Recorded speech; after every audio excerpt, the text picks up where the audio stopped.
करना आ गया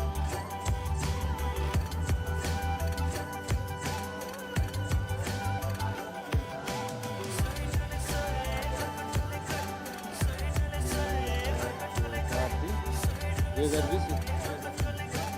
2006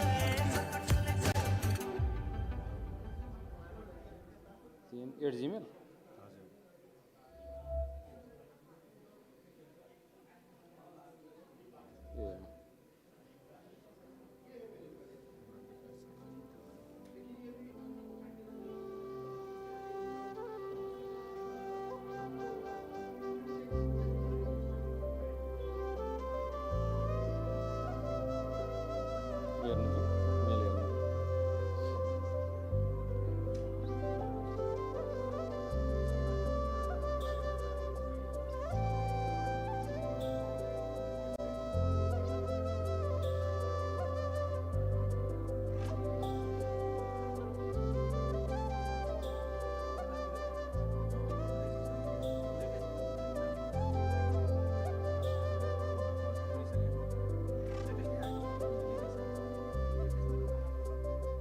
यो पनि गरिदिनु त यो लेटेस्ट हो कि मेरो पनि त्यो अलिकति तल चेन्ज छ तान्नु त जान्छ मैले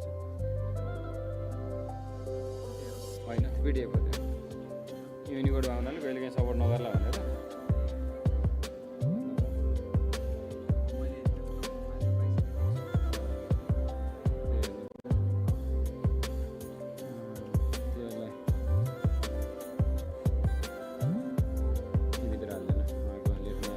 हाल्दैन त्यसलाई डेट गरेर दिल्लीको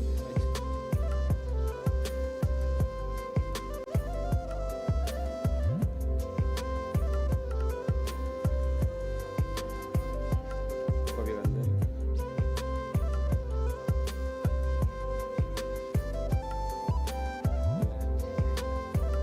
त्यसलाई डेट गर्नु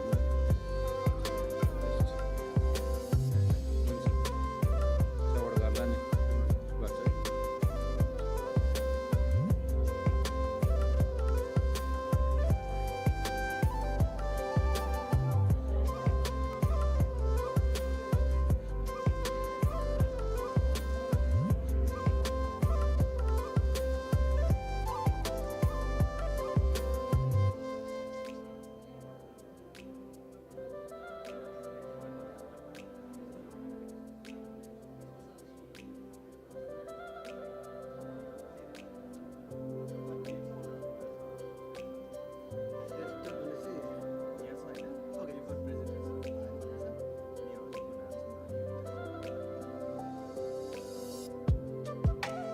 अहिले खोल्दा त देखिँदैन उता आउँछ र आउँदैन होला नि म यति एकचोटि हेर्छु है त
Welcome back.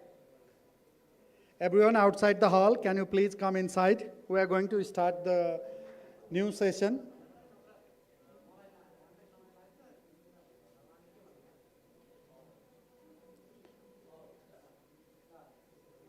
So the next session is again, it's a research presentation session. The session chair is Dr. Nirmal Madi Adhikari. He is the head of Department of Journalism at Kathmandu University, and he will proceed rest of the session. Welcome, sir.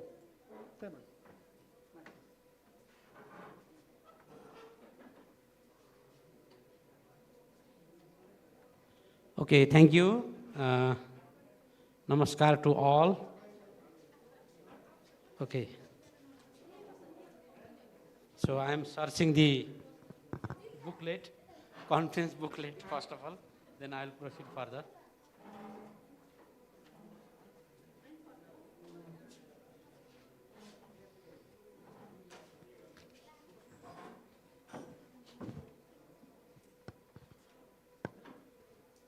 So first of all, I congratulate Central Department of Journalism and Mass Communication, Tribhuvan University, and Center for Media Research, Nepal, for organizing such an important conference.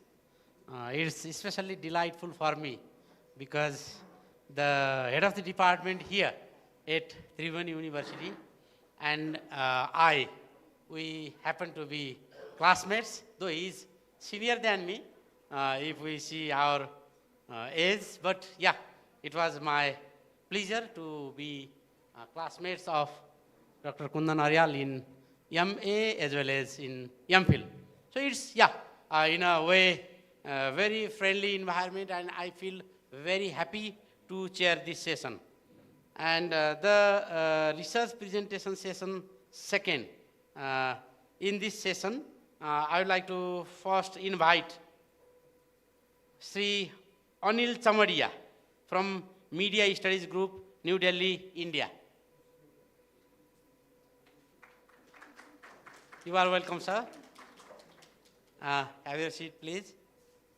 Then I will also like to invite Mr. Lekhnath Pandey from Department of Journalism, Ratnarajya Lakshmi Campus, Tribhuvan University.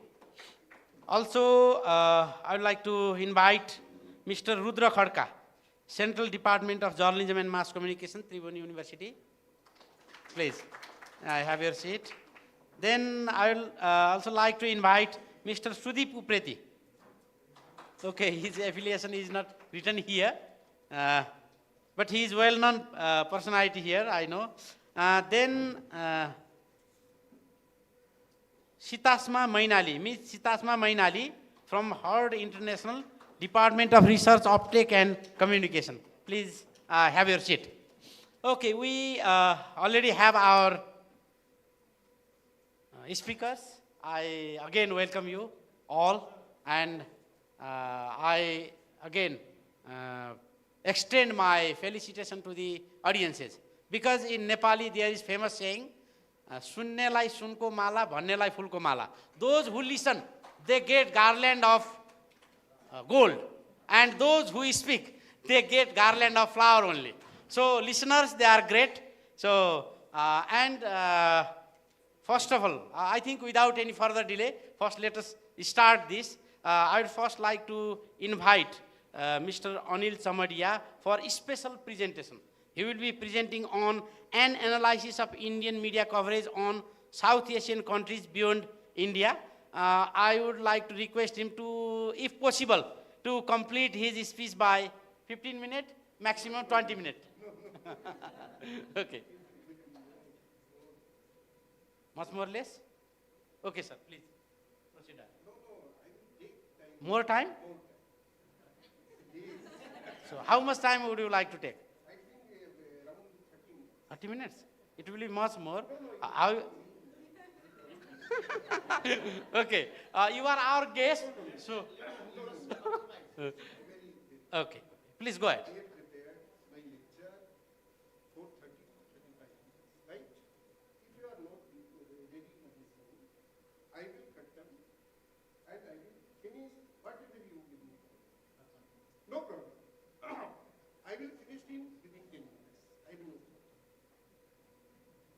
20 minutes will be desirable, but however, yeah, you can take. I will cut down. No, you take your time. Since you are the guest, please. Okay. Please, sir, go ahead.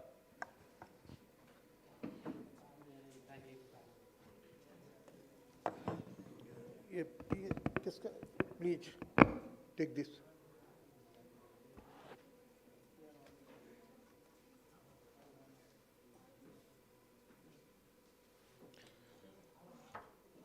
So thank you. This is not a research paper.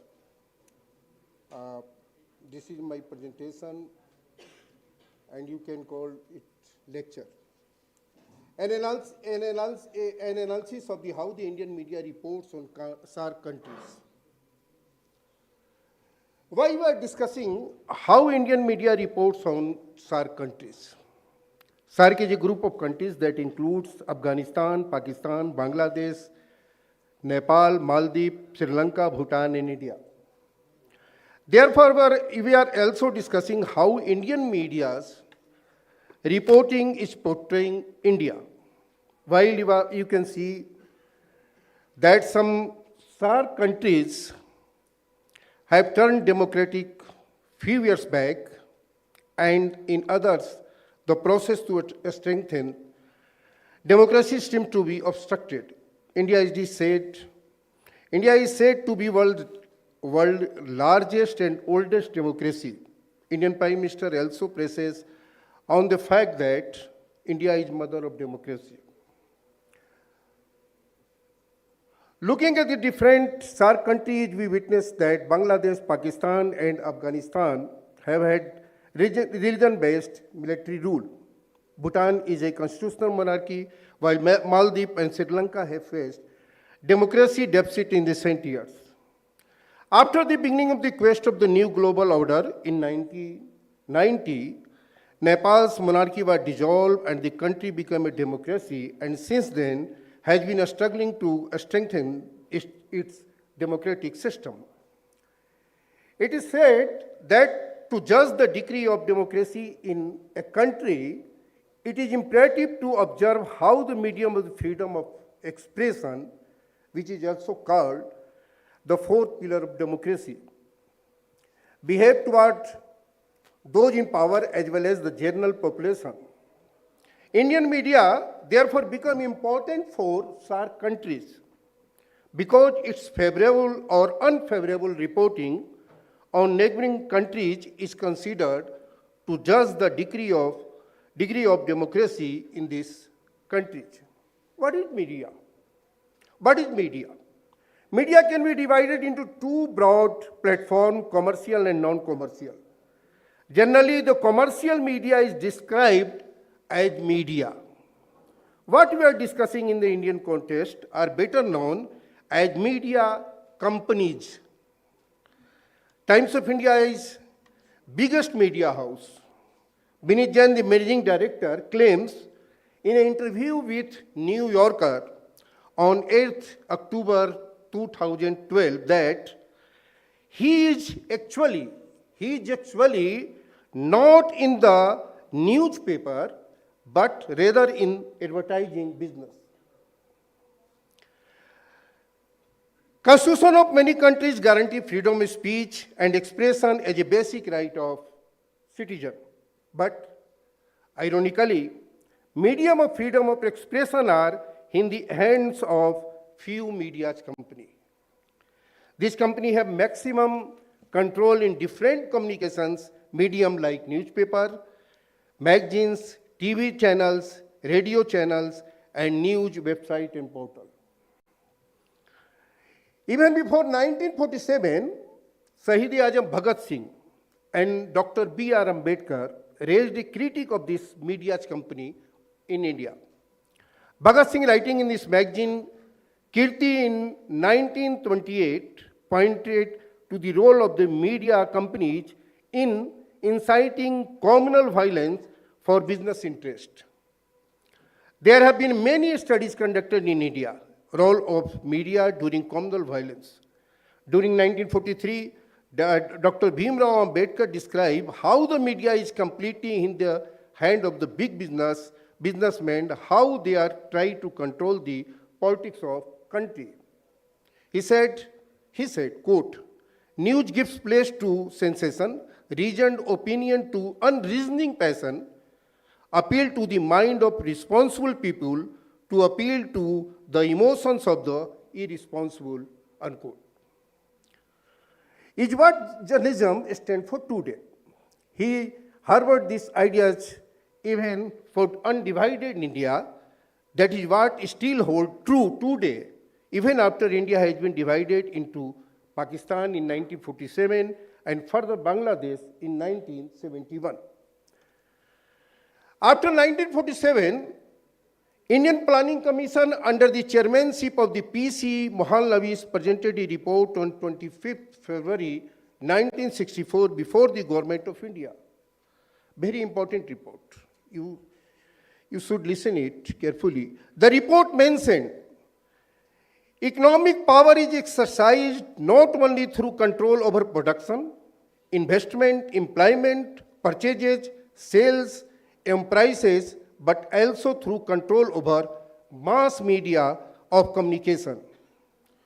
Of these, newspapers are most important and constitute a powerful ancillary to sectoral and group interest. It is not therefore a matter for surprise that there is so interlinking between newspaper and big businesses in the country. With newspaper controlled to substantial extent by the selected industrial houses directly through ownership as well as indirectly through membership of their board of directors. In addition, of course, there is indirect control exercise through expenditure on advertisement. Expenditure on advertisement, which has been growing space during the plan period. Nowadays you are looking this. In a study of the concentration of economic power in India, one must take into account this link between industries and newspaper, which exist in our country too much large extent than is found in any of the other democratic countries in the world. There are many reports, both government and non-governments, that provide a thorough analysis of the monopoly of companies over media. Press Council of India also says in a democratic like ours, like India, a majority of media, be it newspaper, magazine or electronic media, run by private individuals. Second Press Commissions in India writes that newspaper industry is in big business hands because involuntarily or the cultural arms of other business and industries and takes a vested interest in maintaining the existing socio-economic system. The newspaper controlled by them may be selective in their presentation of news and views in return for benefit conferred in respect of other business interests. Now I am going in second part. The impact of the media monopoly by companies on entire media structure. What is the effect? Absence of editor. In SAARC member countries, the monopoly of media companies has led to the near elimination of the position of editor. In such a scenario, the owner of media companies themselves often use their names in place of editor. This concentration of power in the hands of a few individuals or corporation has led to a significant shift in how news is produced and controlled, reducing the role of independent editorial oversight. Second, source of news. This is important. Sources of news. The sources of news in the media can be viewed in two levels.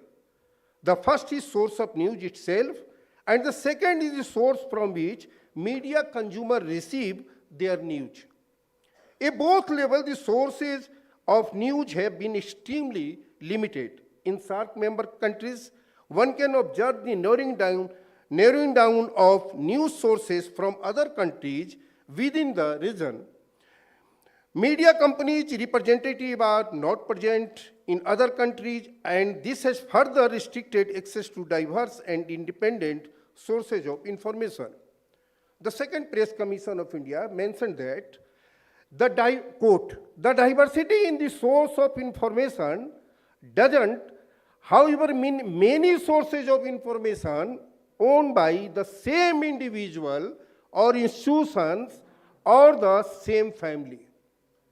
This statement highlights the concentration of media ownership, where even if many outlets claim diversity, they are ultimately controlled by the same individuals or entities, leading to a limited and controlled flow of information.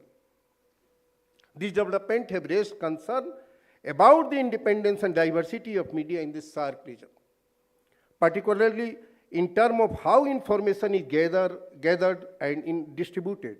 The concentration of media ownership and the origin of the editorial independence have significant implications for journalistic integrity and free flow of information.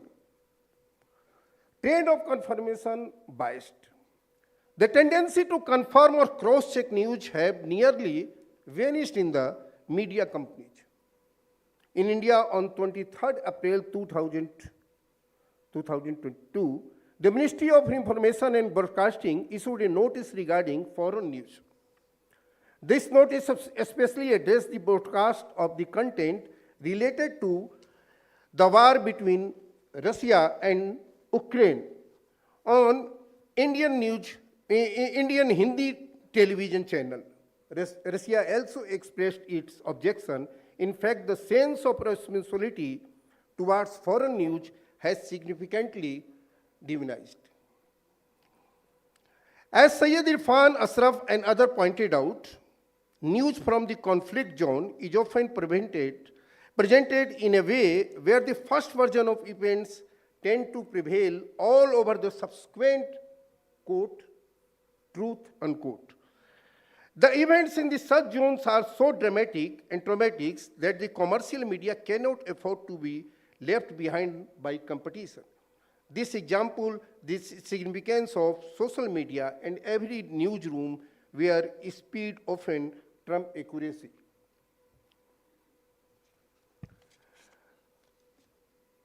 Why I am discussing SAARC media? Inspiration for discussing media journalism in SAARC countries. What could be the objective of the media's company in one country while reporting on the foreign countries? If you look at the declared objective of the media company, their concern is to make readers, viewers, and listeners aware and to connect them with events happening in the country and the world. They claim that information educates, but is that really the case? I often visit journalism teaching and training institute in India. I have also spent 3 years at one of the India's oldest institutes, IIMC, teaching hundreds of students.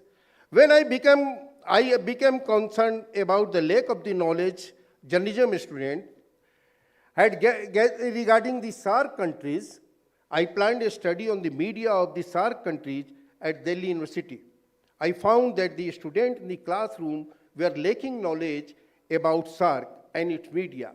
I then gathered information from the students and media of SAARC countries and published a paper. This was the paper. First.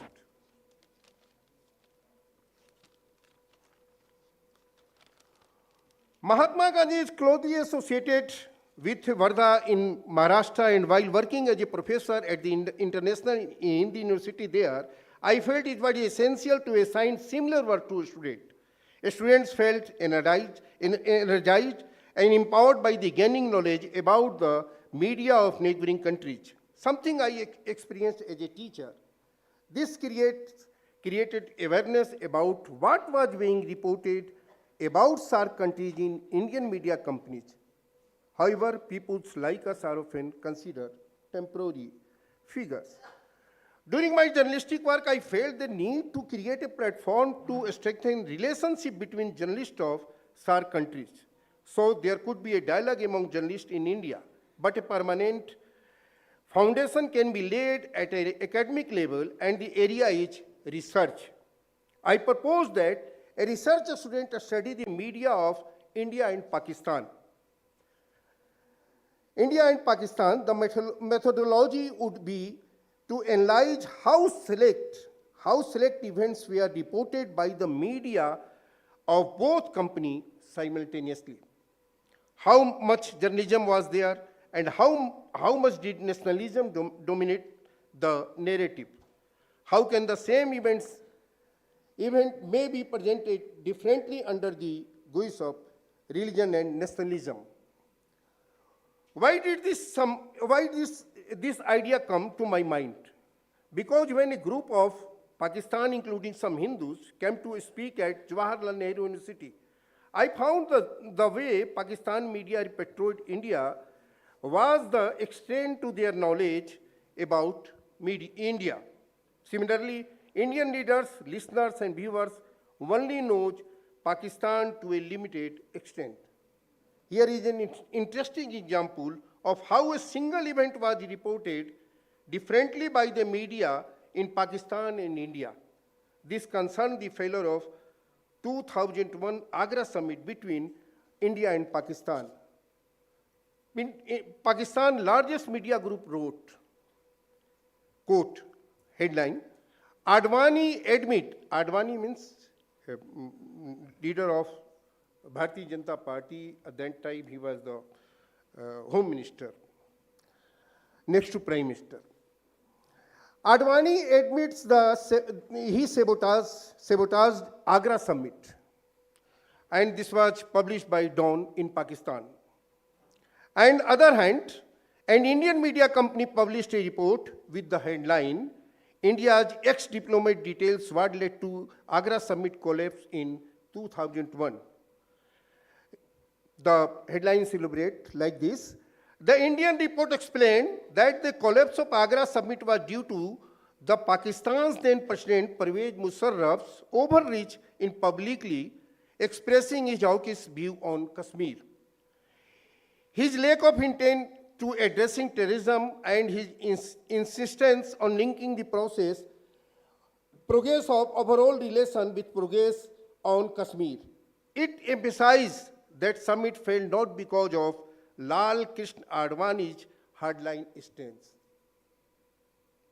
This example shows how same events was presented with different narratives based on the perspective of the media in each country. Media access and coverage between Nepal and India. In India, common readers don't have access to Pakistani newspapers, and similarly, people in Pakistan cannot access Indian newspaper. Both countries' media companies serve their consumers in their own way and languages. However, this situation doesn't apply between Nepal and India. In Nepal, Indian newspapers are available, and Nepalese consumers, especially in the relation to the 2015 earthquake, have had their share of bitter experiences with TV channels. But what is the perception of Nepal in India? What opinion have been formed about the Nepalese people living in India? Such studies do exist. In India, Nepal is seen as a Hindu nation, and people can still be seen as consumer of companies' journalism. During a research study, I tried to find out how Indian media representatives in Nepal reported about the country. The scope of their reporting has been very limited. A historical context for this can be seen in an article published in 1970 in EPW, Economic and Political Weekly. Quote, Nepal has been very much in the news thanks to the colorful wedding of Crown Prince Birendra. All major newspapers thought it a fit occasion to send their own correspondent to Kathmandu. One hopes hopes this is the beginning of a trend and that more and more Indian correspondents will be made available to report Nepal to India. It is customary for some Indian correspondent to accompany the President or Prime Minister on their tour abroad, and the fact that President Giri went to Kathmandu personally to represent India at the wedding may have had something to do with the actual number of correspondents who visited Kathmandu for the occasion. Regardless, it is a step forward from the general apathy that newspapers have traditionally shown to the question of reporting Nepal. Not many newspapers, for example, have reported anything worthwhile about the move for a conference of Himalayan kingdom that King Mahendra had planned to coincide with the wedding. Only organizer, this is the organ of the RSS, seems to have taken more than a casual interest in this development. This conference in question proved a non-starter as a Chogyal of Sikkim eventually decided not to go, and Druk Gyalpo of Bhutan had never shown any interest in it from the beginning. But the point is that Nepal is an area of close interest for India and needs to be covered more fully by the Indian press. This shows that historically Nepal's coverage in Indian media have been limited and selective, often tied to specific events or interests. How media companies set priorities? Historically, it is well established that media companies use political sentiment to strengthen their position and status. After World War II, the sentiment of nationalism mixed with religion grew stronger. Information does not belong to any nation, but the presentation of information is often controlled by a mix of nationalism and religion. Nepal has been a Hindu nation, and its presentation as a Hindu nation in India serve a specific purposes. The struggle of being a religious-based nation are not discussed in the Indian media in the context of the Nepal, but they can be seen in the context of Pakistan. In 1990, I discussed the challenges faced by the Nepal as a religious-based nation in a booklet. I wrote a booklet that time. This is the booklet. It is also addressed India's religious-based politics, and on the other hand, the struggle of the people of Nepal. I have yet to see a media report about how social development is being observed in Nepal after the acceptance of the secular principle. Even though the social development of the Nepali Bahadur is clearly visible, it is generally observed that in neighboring countries, religious minorities and majorities are not referred to as minorities and majorities, but rather as representative of religion. What is the scope of news in SAARC countries? This is the last portion. Firstly, the scope of international news. For media companies, any countries can be defined in the following ways. News from the countries whose events affect the world. News from the countries with which the country has relationship at the various levels. Third, news from the neighboring countries. Our focus is limited to reporting of SAARC countries in this context. What is found a foundation of the reporting on SAARC countries? Humanitarian tragedy and natural disaster. Suman and man has described this. Humanitarian tragedy affect neighboring countries as well. However, media companies often focus not on the tragedy itself, but rather on the peoples affected by the tragedy based on their country's religion, race, or region. In the 2015 Nepal earthquake can be seen as an example of this. It provides a perspective to understand the concept of nationalism, which is often shaped by the global system of their underlying foundation. A report by the Annapurna Post claim, referring to the sources at the Department of Civil Aviation, that Indian government aircraft line up at the Kathmandu airport were mostly engaged in airlifting their own nationals. Even in the disasters like flood, language is used to highlight the role of neighboring countries in the situation. The internal conflict of countries which have impact on the other neighboring countries. It is believed that the internal struggle of neighboring countries affect other neighboring countries as well. However, what seems to be a purpose behind sharing information about this conflict in the media of SAARC countries? In most cases, this internal conflict of neighboring countries are used for the domestic purposes. We have seen this in the reporting on the issue such as Tamil in Sri Lanka, the Madhesi in Nepal, as well as in the case of the Bangladesh, Pakistan, Afghanistan, and other countries. The tendency to use the event of neighboring countries for domestic purposes have already been a practice. The tendency of media companies to use relationship with neighboring countries at any level for religious and communal purposes has increased to a great extent. To illustrate this, I can present a couple of examples, keeping in the mind of limitation of times.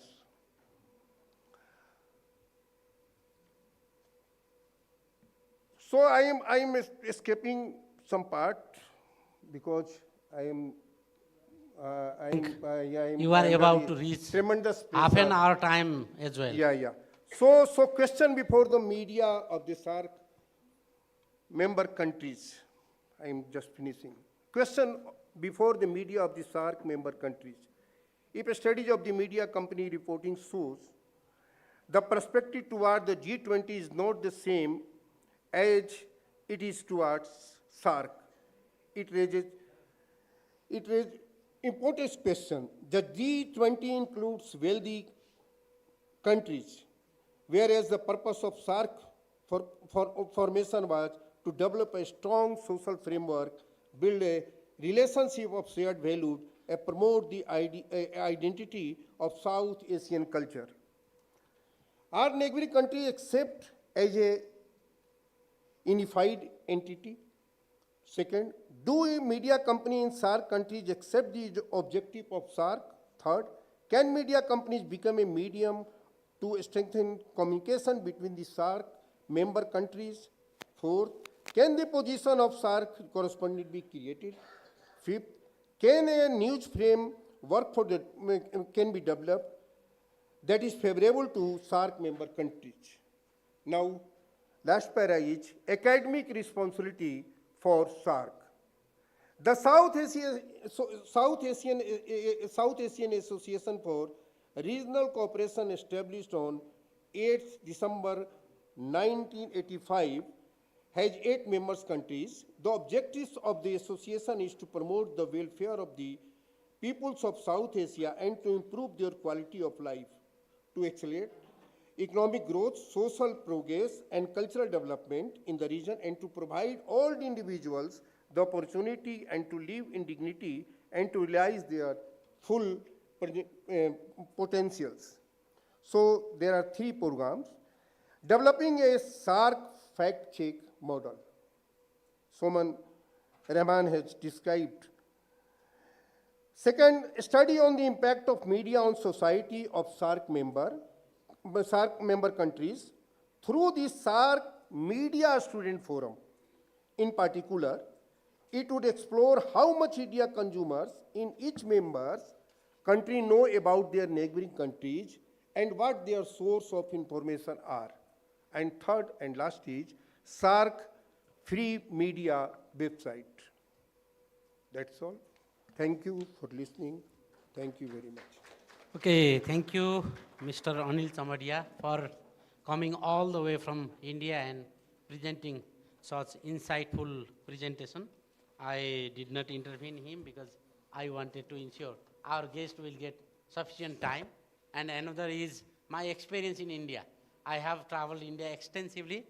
In person, I have visited more than 150 universities, and if I count online events as well, I have been to more than 200 universities, and they treat us so nicely. So I feel that bond, and yeah, I feel all of you enjoyed his presentation. Now, I would invite other presenters, but I would ask to make them their presentations within 10 minutes. Not all lengthy deliberations are considered as great as Mahabharata. So you can be very brief and still you can be very impactful, because we have the tradition of Sutra literature. All the philosophies, they start with Sutra. Hence, I'd like to request you to be very brief and complete your presentations within 10 minutes. So first of all, I would like to invite Mr. Leknath Pandey from Department of Journalism, Ratnarajya Lakshmi Campus, Tribhuvan University. Please.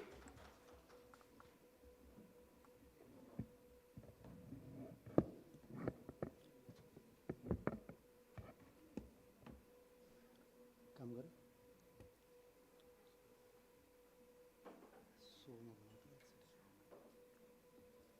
यो सर्दै सरेन त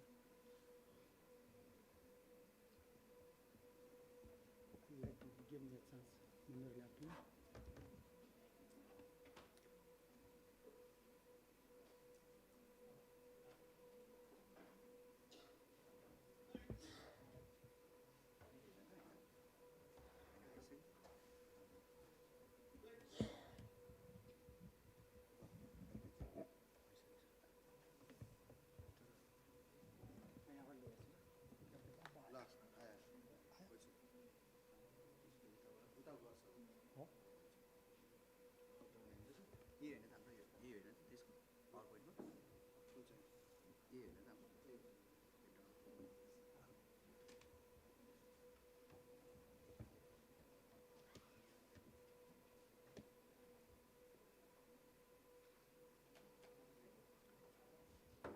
Good afternoon, all. Thank you, Session Chair, Mr. Nirmala Madi Adhikari. He has a very impactful theory. He is a theorist, Sadharikaran model. If I try to simplify my presentation, it takes almost half an hour. So I will try to be brief, but I think given the understanding, I may take 2 to 3 minutes more. Okay.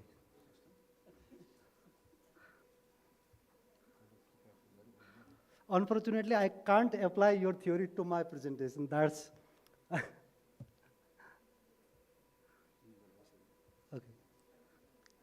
There is some technical problem.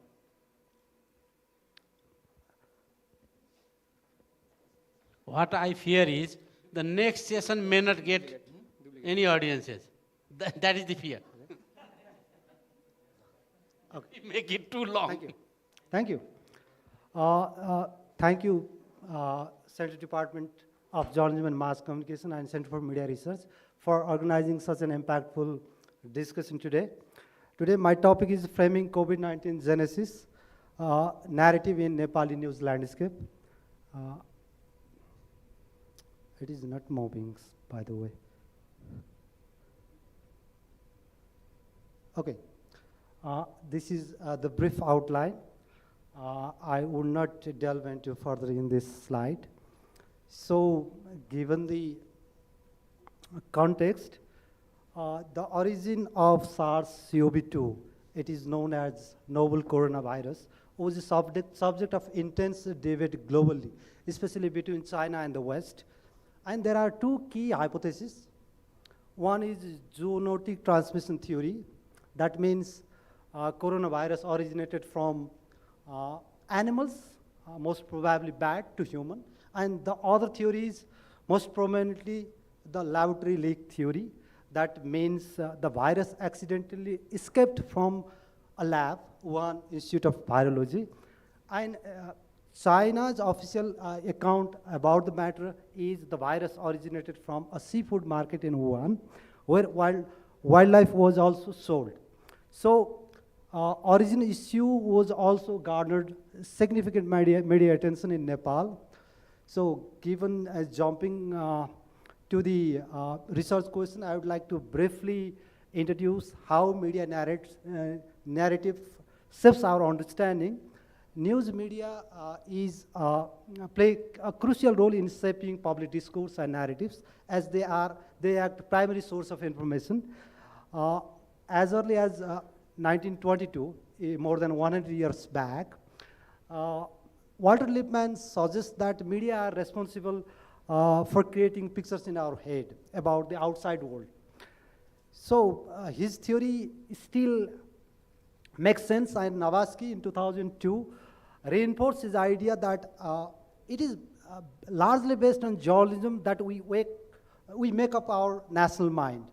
So these are the two ideas how narrative shapes our understanding. It is a very common slide where media frames and narrates issues, events in certain way. We can understand through that picture.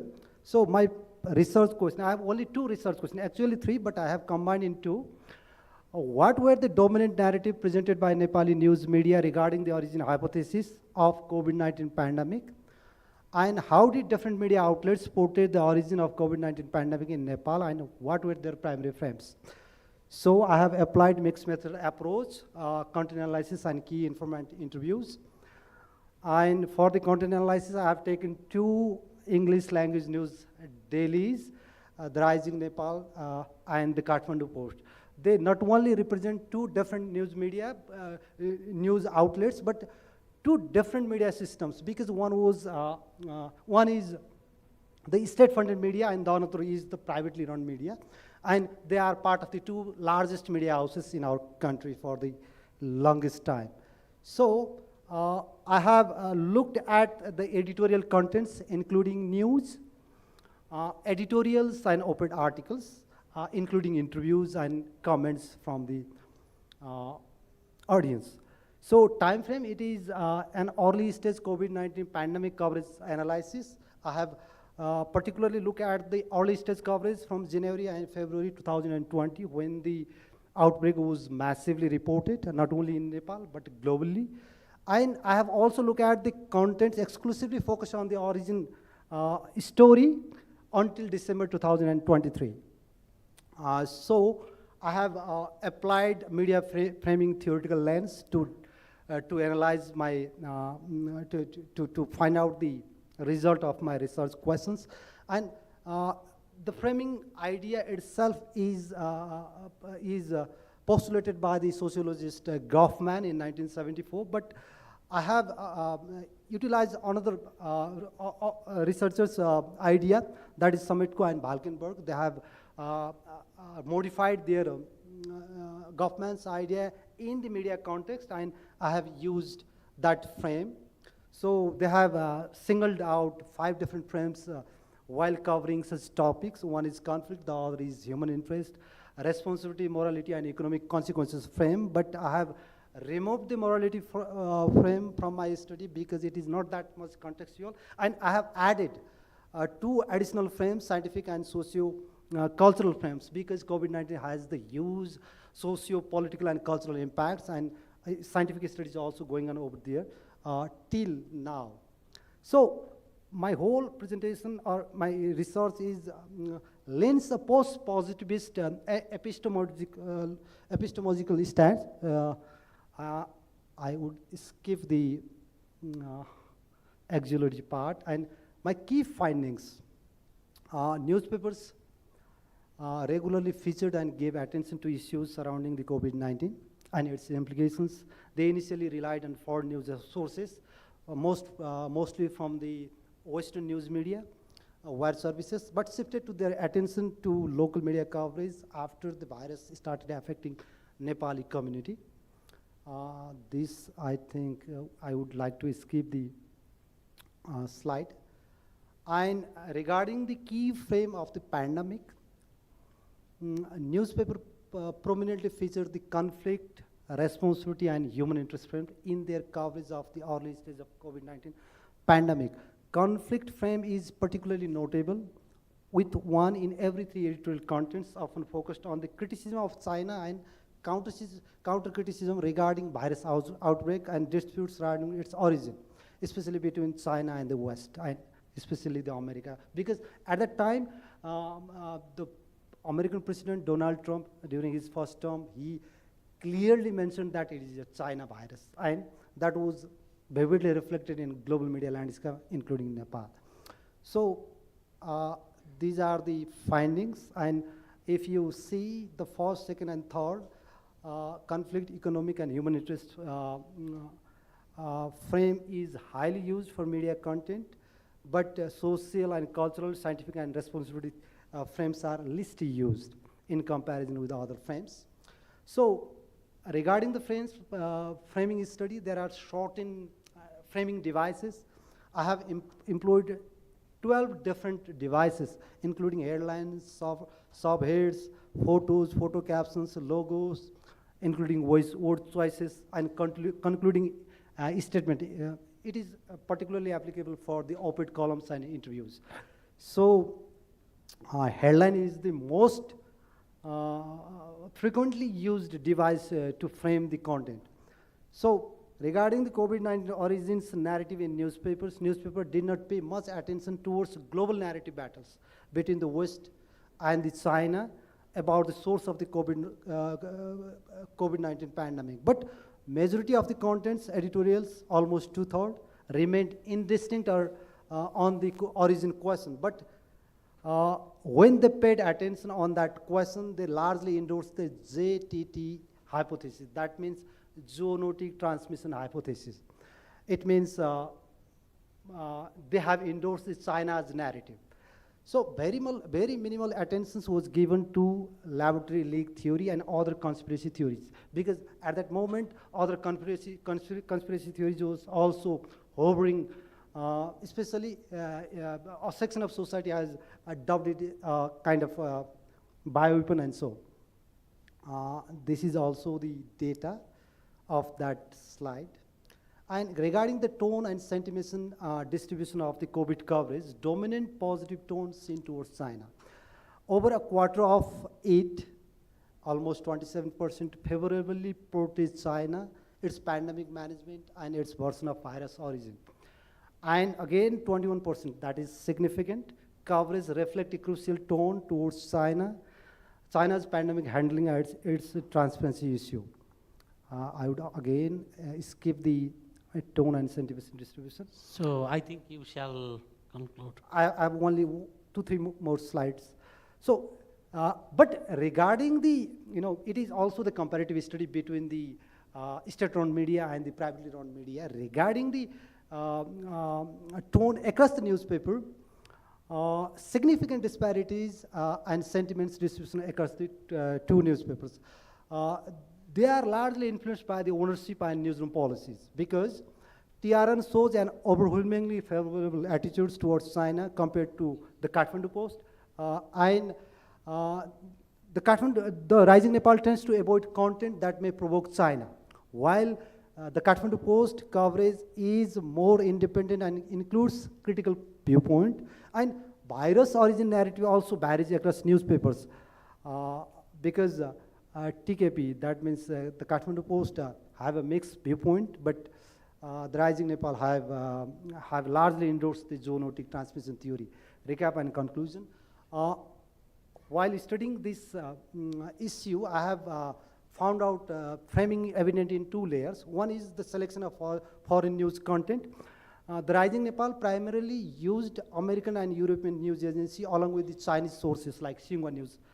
And the Rising Nepal modified the contents that could be seen as critical of China. But the Kathmandu Post relied more on non-Chinese sources, mainly American and European wires. They did not alter content from international sources, and they presented what they had covered. So, and regarding the local coverage, majority of news contents avoided directly discussing about the virus origin issue. And while they were supposed to report that matter, they quoted the WHO position on the pandemic matter. So on the op-ed front, have your final words, please. Yeah, on the op-ed front, TRN, the Rising Nepal heavily favored China, while the Kathmandu Post presented diverse views, including some critical contents of China. Thank you. Thank you. Thank you for your presentation. It also has been very insightful. Now, now I would like to invite Mr. Rudra Khadka from Central Department of Journalism and Mass Communication. Please have your presentation within 10 minutes. Please. खोइ हाम्रो साथीहरू कहाँ जानुभयो मेरो कहाँ राखिदिनु भएको छ हेलो हेलो मेरो यो कता छ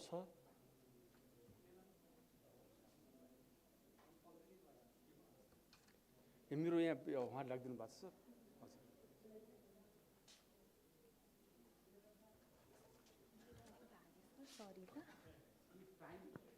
If time permits, I'll take some questions from the floor as well. That is my plan.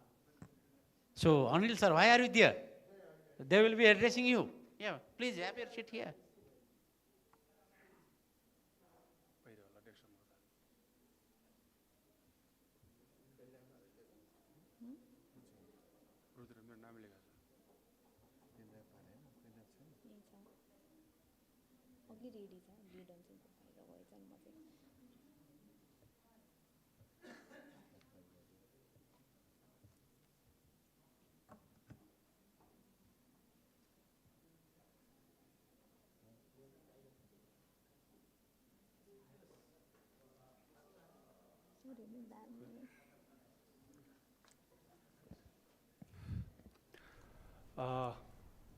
Thank you very much, and good afternoon, all of you.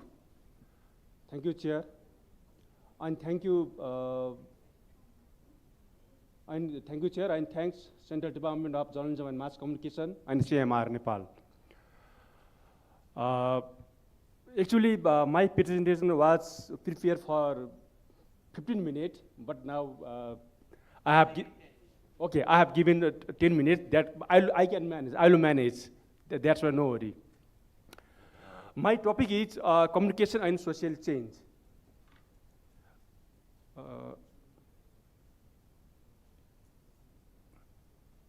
Okay, it is just a background.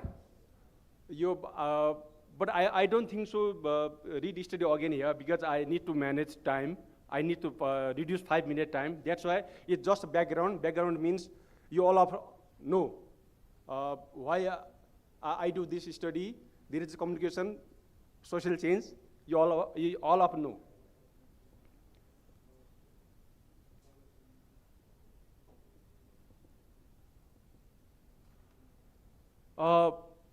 My studies objectives are actually to understand the impact of communication in the changing society. It is very important.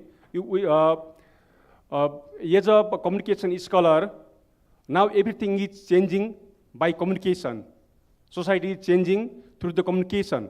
That's why it is very important. Another is to identify the problems caused by communication and explore solution. Only communication is not doing good. Sometimes communication also harm for the society. That's why I'm trying to analyze both sides. Another objective is to study the cultural aspects related to communication. I use methodology. My methodology is analytical, interpretative, descriptive, and explanatory. It analyzes the positive and negative. I already told it analyzes the positive and negative impact of the communication on society in an interpretative and analytical manner. The study primarily relies on observation, interview, and focus group discussions. Study or selection as a non-probability. My limitation, my study was done Khajura Rural Municipality to Shigaon in Baki district. There is population is only 241. Of course, here is a question why I choose this village, because it is easy for me. I already told non-probability method because I am from this town. Yeah, my studies areas population is this. Dalit household was Dalit household is 9. Dalit children who are below 16 years 10. Population above 16 years 34, and total population 44. Dalit it is from Dalit family. And indigenous total number of household 21. Children are below 16 years, 19. Population above 16 years, 80.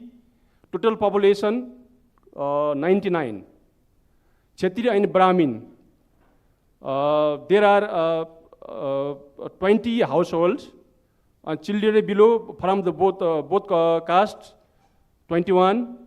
Above the 16 years, 77. Total population 98. Total my population, my household number is 50. Children below 16, 50. Above the 16 years population 191. Total 241. My analysis is in briefly. Families sustaining themselves with their own production through the year. But actually, my before I already mentioned here, I am not focusing only the population communication changing the positive vibes. Sometimes communication harms the negative also. That's why I focus this point also. That's why here to understand.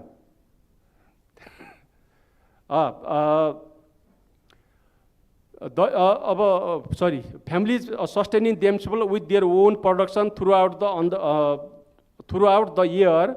Dalit families sustaining for year only five household. Families sustaining for up to 6 months only 3.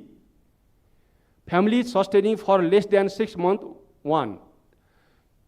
Indigenous families sustaining for a year. It means it is also economic point of view. We are really sustaining. Indigenous family are sustaining 10. Indigenous families sustaining more than up to 6 months 6. Families sustaining for less than 6 months only 3. Kshatriya and Brahmin who are sustaining for a whole year 12. More than up to 6 months 5 families. And less than 6 months only 3 families. All together who are sustaining for 1 year by their own productions only 27. Who are sustaining for up to 6 months 14. And less than sustaining 6 months they are 7. Yeah, this is more elaborate. More than 50% of the families were able to sustain themselves with their own production throughout the year.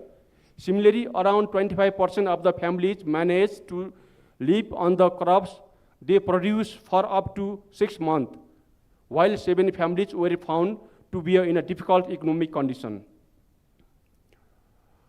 Yeah, selection of programs. But it seems sometimes mismatch. Because of time duration, I need to go very, very fast. But you have already used 8 minutes, and you have 2 more minutes. Okay, thank you, sir. But how they use the program, how they how they grab the information, which program they use. That's why informal program women use selection 21, interment program women 90, other program women 10, but main informational program 80, entertainment program 30, other program 10. Total 101 informational program, informal program, and entertainment program 120. Other program, they do 20. But yeah. Selection of the program. The study of 50 households in the village revealed that people were watching informational and entertainment programs, such as films, telefilms, mass-off, and other cultural programs on social media, regardless of whether the programs were informational or entertainmental based. It was found that 100% of the people were using mobile phones, radios, and televisions. Detail of communication device user in the study area. But my time is going to running very fast. Here is, I'm just going to. Yeah, please have your final words. I Okay. think that would be better. Yeah. Findings. Yeah, detail of communication device user in the study area. In the study area, 100% of household had mobile phones. Most families had one mobile phone or per member. It was found that most families consider mobile phones more essential than radios and televisions. Among the 50 selected households, 30 families had radios and 38 families had television sets. There were also families that owned both television and radios. I think it's not necessary. My conclusion are here. In today's area, communication is an essential need for every human being. After food, shelter, and clothing, communication and its tools have become integral to people's needs. Life without communication tools seems increasingly difficult. Next, just as action lead to result, the use of communication has brought change in the lives of the ordinary people. The correct use of the communication tools has had a positive impact, while misuse has had negative effect also. Proper use of communication facilitates knowledge acquisition for children, which is positive, while unnecessary use of communication tools leads to family division and increased conflict, which is negative. Thus, the conclusion of this study is that communication and its tools are crucial for today's people. Communication inherently linked to various aspects of human life and has brought change. The key message is that everyone just understand that while communication has the potential to bring positive outcomes, when used correctly, its misuse leads to negative effect. Thank you, Chair. Thank you. Thank you. Thank you. And congratulations for your insightful presentation. I have done correctly in the correct time. Yeah. Thank Please, you. please have your seat. Now, okay, the role of the session chair or the moderators, it is not nice. Yeah, we have to intervene. Sorry for that, but that is essential for timely completion of the program. Now, I hope remaining two speakers also will be using just 10 minutes for their presentation. And first of them, first I would like to invite Sudeep Upreti for his presentation. Thank you.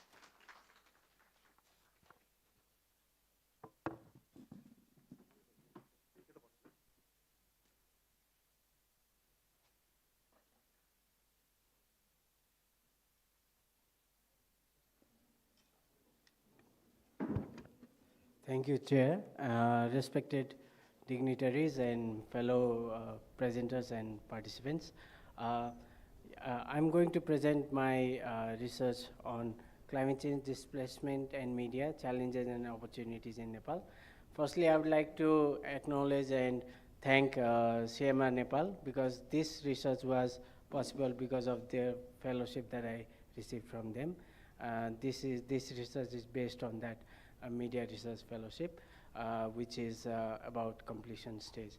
So in the interest of time, I'll just move ahead. Basically, why I'm talking about this topic, which is quite broad, but I think this small scale research will start and ignite some interest around this. So I wanted to initiate this small scale research to identify the nexus between conflict, climate crisis, and displacement and how media plays a role in that. As we all know, we are familiar with the climate change scenario. Nepal is very much prone to climate change. There are lots of data, statistics around it. So I won't go in detail around it, but also acknowledging that media plays a very important role in terms of public dissemination. So that's why this ignited the interest in this study. I won't go into all the background over here. Just to give you a context, as you can see, recent data statistics show that there are quite a few of internally displaced persons who are initially in Nepal. We could see that there were lots of conflict-induced IDPs. Now there are also climate migrants, as they call it now. We also have a lot of climate-induced disasters happening, and as a result of that, IDPs are growing. In Nepal, as the IDMC report last year shows that there are about 93,000 IDPs due to disasters. So it is also a burning issue. There are other statistics as well, like there is a climate database which tries to link climate change, conflict, and displacement. And based on that, there are some policy instruments in Nepal.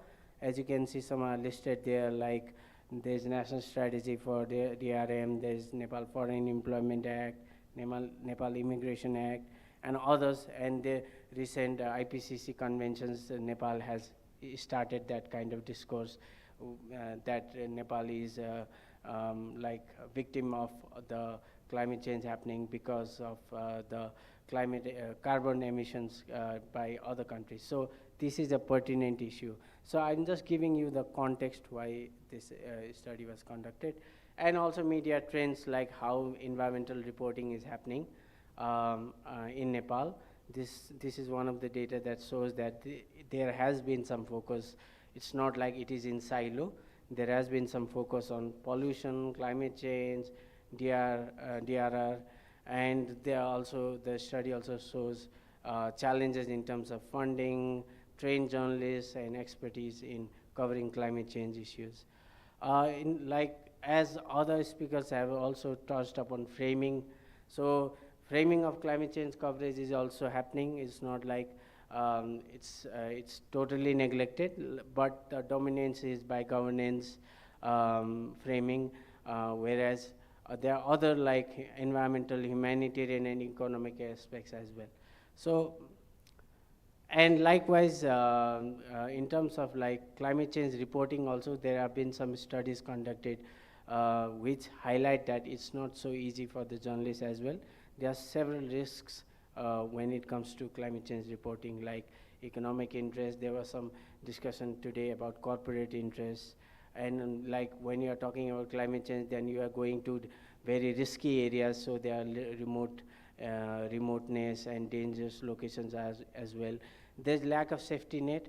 Like if you are from an NGO or INGO, then you have a lot of social safety net as well, but for journalists that may not be always the case.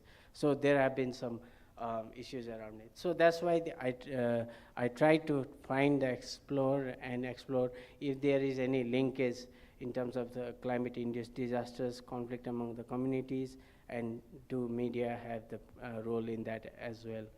So this was a small-scale study, qualitative study conducted in one of the rural municipalities in Sindhipalchok.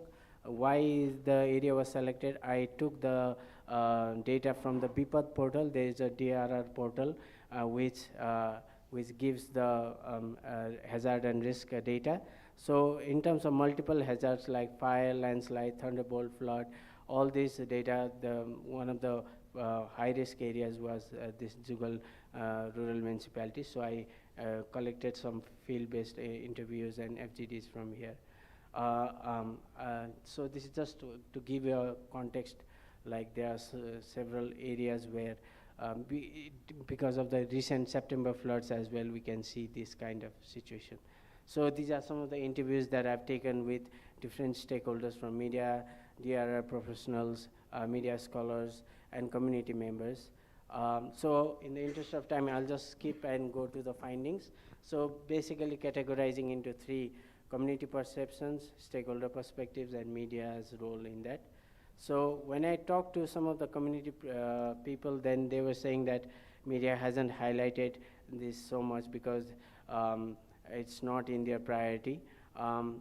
Whereas and there have been some concerns also raised by some DRR professionals, like it's an issue that is very prominent, but it's more like event-based rather than the long-term over the year reporting. But whenever disaster happens, then climate change issue comes into forefront. Those were some of the issues also shared by different stakeholders. Like I talked to one of the NDRRMA officials, and he was also saying that media has a very prominent role in public dissemination. At the same time, like please wrap up your presentation by 2 minutes. Okay. Sure, sir. It's more like reactive and lack of scientific research supported, and there's a gap in like coming up with a broader framework and limited attention to this issue. Coming back to the factors, there are like several factors have been noticed, like geopolitical factors, sociocultural, even donor perspectives. Like some of the issues get highlighted in the media because there's a tendency that this issue will get funding. So for that reason also these sort of dimensions are being there. Corporate influence, our previous speakers have also touched on that.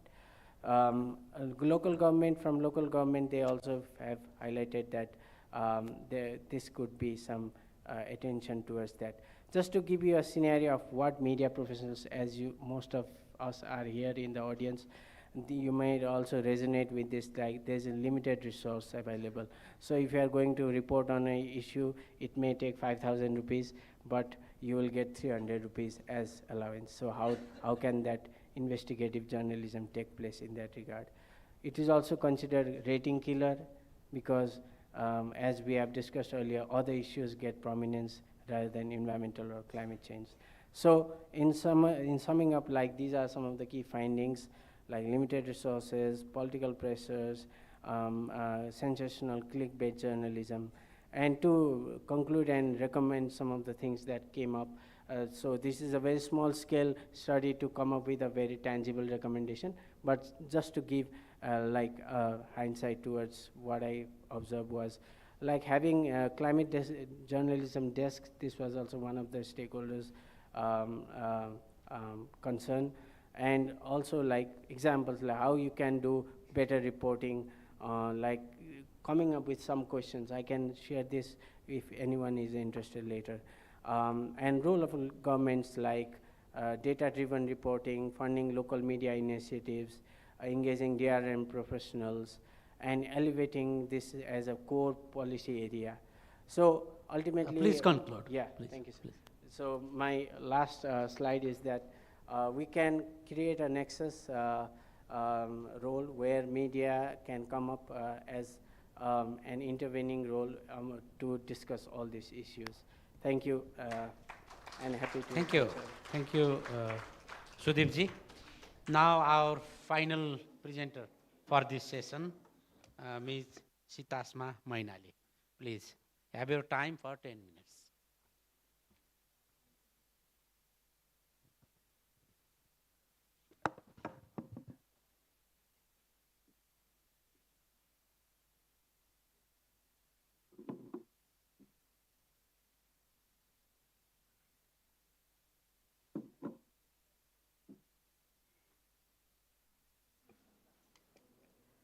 A very warm good afternoon.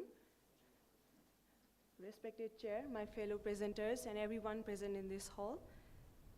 Firstly, I would like to thank the organizers of Kathmandu Conference on Communication and Media 2024 for giving us this opportunity to share our study findings among these great minds.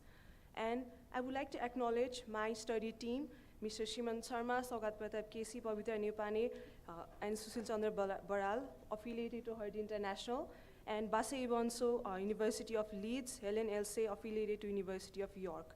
I am Sitasma Mainali in front of you all, representing my study team and presenting on health news coverage in Nepali media, which is a context analysis of 4 national newspapers.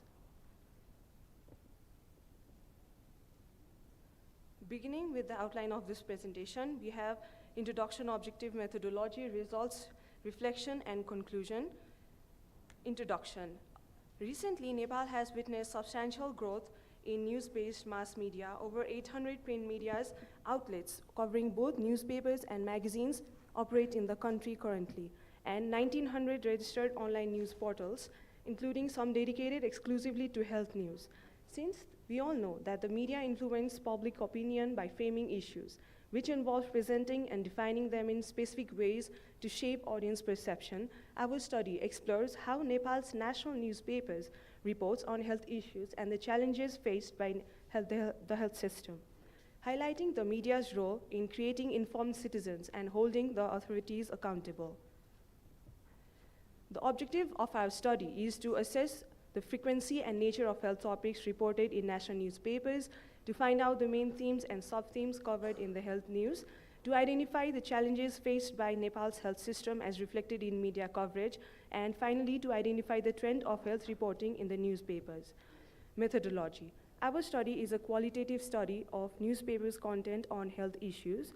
Only byline health news stories were selected from the 4 national newspapers, namely Kantipur, Nagarik, Naya Patrika, and the Himalayan Times, which were published between January. We took the news published between January to December 2023, conducting a consecutive day sampling. A total of 144 news stories were retrieved and recorded into Excel spreadsheet, and then the news were reviewed thoroughly, and then thematic analysis of the news into 7 key themes. And then the researchers analyzed the news stories supported by specific examples, extracting direct quotes from the news using the methodological framework. This is the methodological framework. So firstly, we screen all of the health-related news information, then extraction of the news that meets our selection criteria, and then coding of the news, and then finally thematic analysis and interpretation. This is the key themes identified, which is represented in a cloud diagram, and we can see the most frequently highlighted theme was health governance, followed by non-communicable, communicable diseases, human resource, medicine and equipment supply, and poor and marginalized group. Moving on with the results. The frequency of news by newspapers analyzed in the study. We found that Naya Patrika National Daily reported health news 52 health news, followed by Nagarik National Daily with 46, Kantipur National Daily with 39, and the Himalayan Times with 7 news. This is the frequency of the news according to the theme. So while going through the news, we found out that a single news could have multiple main themes. So we categorized them into frequently occurring sub-themes and then color-coded them as yellow, orange, and red. So for instance, we can see that human resource was the main theme, which was repeated 23 times, and under this theme, the top most frequently occurring sub-theme were insufficient staffing, health policy, including benefit package, and other budget allocation and safety issues. So similarly, we can see of health financing, medicine and equipment supply, and non-communicable disease. And we found out that the most common cross-cutting theme was health governance, which was mentioned 50 times in overall news. So this is some of the health system's challenges through the newspaper's lens. Limited budget allocation and low motivation among doctors to work in the remote areas, poor regularity mechanism, non-compliance of private hospital, and insufficient supply of medicines within the health governance theme. And we all know that WHO recommends 10% of the national budget to health, but only 4 to 7% is allocated in the health sector, which is massively highlighted by the news. And then the news mentioned the double burden of disease, highlighting the prevalence of communicable disease and non-communicable disease, and lack of prioritization of the health needs of the poor and marginalized, which makes them suffer financially and hustle to utilize insurance scheme and prolonged waiting time for several months. Among the multiple sources used in the news, the most common source were medical authorities and service users, and the least used sources include scientific publications and national survey reports. So overall reflection of our study, we must say that media coverage in health is diverse, covering a wide range of health issues related to public health. The news has mentioned what, but lacks why and how. For instance, we can take an example of a news which mentions services have been affected in Bayer Hospital as the medical equipment is out of function. They did mention the lack of medical equipment in the hospital, but failed to mention the reason or any further plan to replace it or even purchase it. Another reflection, the use of scientific research was critically lacking in many of the news.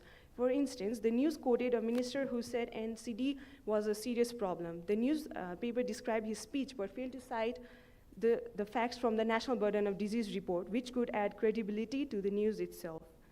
To conclude my research, Naya Patrika reported the highest number of health news. The majorly reported theme was health governance, with Kantipur leading the reporting of this theme. Newspapers can draw public's attention to critical health agendas such as the growing prevalence of non-communicable disease, poor governance, budget deficit, and poor management and planning in the country's health system.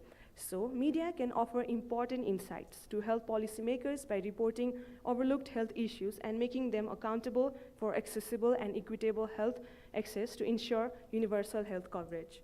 Thank you. Thank you. Thank you for such nice and timely presentation. So I request Anil ji, Lekhnath ji, and Rudra ji also to join the dais again for two reasons. One, we shall have a group photo. More importantly, you may get one more chance to speak. If the audiences will ask you a question, but I'll be taking just two questions, I think, due to time. The floor is open. Please, who would like to ask? Anybody? Okay, please, go ahead. With your name, institution, and to whom the question is addressed. Okay, yeah. Namaste. My name is Umesh Pokhel. I'm media student. My question is for Sudipji. I truly liked your presentation, and it is really very comprehensive. My one question is, disaster and climate crisis has a serious impact to people who are marginalized. For example, women, Dalit, people from different background, lactating women, children, they are more margin, or those who are marginalized are more affected by climate crisis. So I would like to know whether you have been able to look how the media has given priority to the issue or the condition of the people of that category or not. That is one of my questions. Second is, how the media have been able to give due sensitivity to the news, whether they have maintained confidentiality or not, whether they have been able to ensure their psychological well-being or not while reporting the news or while collecting data for the news. These are just my two questions. Thank you. Okay, hold on, Sudipji. First of all, I'll take another question. Second question. Okay, it seems all are satisfied. So, Sudipji, respond to him. Please respond to him within 2 minutes.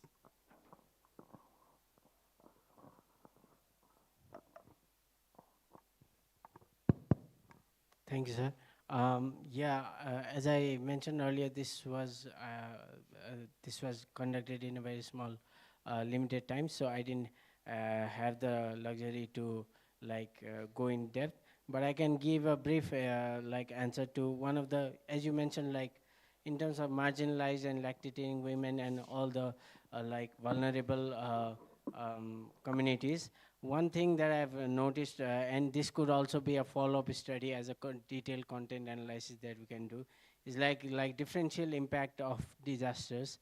This has been in the forefront pre-COP29 because of also the agenda setting that took place raised by some of the development agencies and also some of concerned advocates, this issue, it needs attention. So there has been some reporting.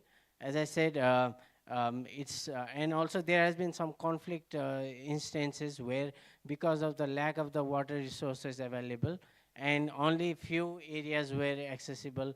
So when all the communities came together and wanted to access that water resource, then there was conflict, and there came in the social dimension that you are talking about, who gets the first priority. So these are some of the issues that have been there. But again, in terms of the tonality, again, the sensitivity has not been there it is like few and far between. In some cases, there is sensitive reporting, whereas in some cases, it's not. Like, for example, like if there is any climate disaster happening because there is a landslide happening, then there have been some instances where even the media agencies have quoted like this is because of like some ethnic groups slaughtering cow. So this sort of reporting has also happened. So as you mentioned, the sensitivity is there which needs attention. Hopefully I'm able to. Okay, thank you. Now I would first like to complete the rituals and only then deliver my concluding remarks. Okay, it could be done either way, but yeah, let's have that. No, first of all, let us have the certificates distributed and group photo. Then I'll speak, yeah, calmly, but for a brief time period, obviously. Yeah, please.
Thank you, Dr. Kundan Aryal, for distributing the certificates and having with us for the group photo.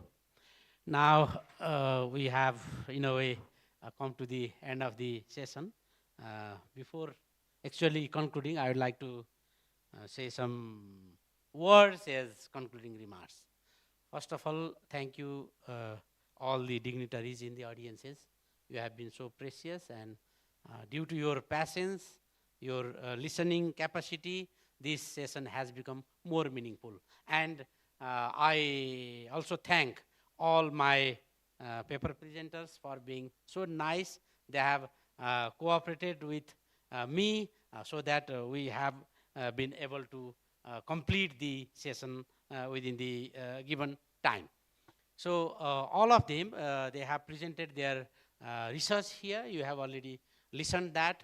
I found within this short time period, we have got so much of diversity. For instance, from research perspective, some research were people or behavior oriented, and others were message or artifact oriented. And we saw some quantitative research and some qualitative research. So within this short period of time, we have touched the issue of South Asian countries being given coverage by news media, then COVID-19 pandemic, social change, then climate crisis, displacement and conflict nexus, and obviously health communication, health news coverage. So what is common among them if I borrow from my senior friend, Professor Robert T. Craig, they all have communicational perspective, okay? Different issues, but what binds them together and becomes meaningful to present in a single session is they all have communicational perspective. They have done well. However, as a session chair and as the audience, I have some observations that will be useful for them. Generally, the emphasis has been given to the backgrounds. They have spent a lot of time just to establish the backgrounds. Instead, they could have directly, since they have very little time, they could have directly gone to the research questions and the corresponding research design, and then finally to the conclusion. Because in such conferences, all understand that they have done their research well and they know the background. So there is no further need to establish that you know something because you know. The same problem I found while presenting conclusion as well. In the conclusion, they could have focused on what actually they found, what they actually investigated and concluded from their own research, rather than being haunted more by what they have been reading in the textbooks, okay? They have already read that, and there is no need to present the general statements. Otherwise, they have done very well, very nice. I congratulate all of them for their nice presentation. So, while doing such conferences, okay, I also belong to some university. I read from different universities, and I've been interacting scholars from across the world and having collaborations with them. So actually such conferences shall be for betterment of the existing knowledge in our field, and obviously for the connections and networks as well. I believe all of you have a very good network due to this conference. And while going to the knowledge side, we can think that in 3 layers. One, since the discipline of communication, it was in the modern time identified, let us say, emphasized and institutionalized in the Western universities, especially in the post Second World War situation in the US. So they have a lot of influence in it. The theories, the background, the concepts. So first of all, whenever we need to read communication or allied subjects, maybe it is journalism and mass communication, it may be communication studies, it may be media studies, and mass communication, media science, whatever. So the first task, in a way, Herculean task for us is to understand what they are actually trying to say. So many theories, so many people from the Western background. Yes, obviously that we shall do. But that is only one part. If we do just that much, we will be copycats. What we shall do? We do have very rich civilization, rooted to, let us say, the Vedas, and we have tradition of the Buddhas, we have tradition of the Tirthankaras, we have the traditions of Muhigum, Angsimangs, and Tonpos as well.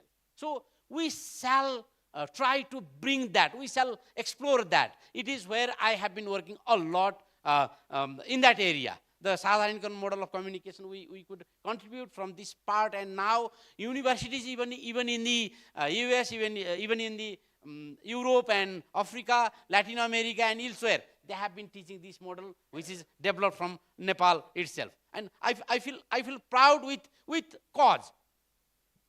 Due to that model, we could, let us say, explore the ancient wisdom given by our rishis, Buddhas, Tirthankaras, and so on. So that shall be the second thing. Let us not just repeat what others say. Let us try to see what our society tells. We can go for the ancient text, and we can go for the contemporary practices as well. And the third thing, if we do one group of these scholars repeating what Westerners have done, and another group of scholars just doing what we have with our own tradition, then there will be fragmentation. So the third thing is comparative study leading to reconciliation. So I hope the researchers, all the researchers will think from this point as well. What we can do, actually, from my own experience, due to the prevailing, let us say, situation, the equilibrium, we shall know the research methodology of the West. However, we have been trying to work to move beyond the Western discursive paradigm, even in the field of research methodology. We are trying to explore our ancient research methodology. It will take some time to mainstream that. Like Sadharanikar model of communication took 20 years to be recognized in the global academia, and now hundreds of universities from across the world, they have incorporated that into their curricula. So same will happen for the indigenous research methodology as well. Till that happen, what we can do? We can master on the Western research methodologies, and we can take the software part, we can take the data, we can choose the field, we can have the theoretical frameworks from here. So, and that will be, this is the success mantra as well. If we repeat same Aristotle, Laswell, Shannon and Weaver, what is new there?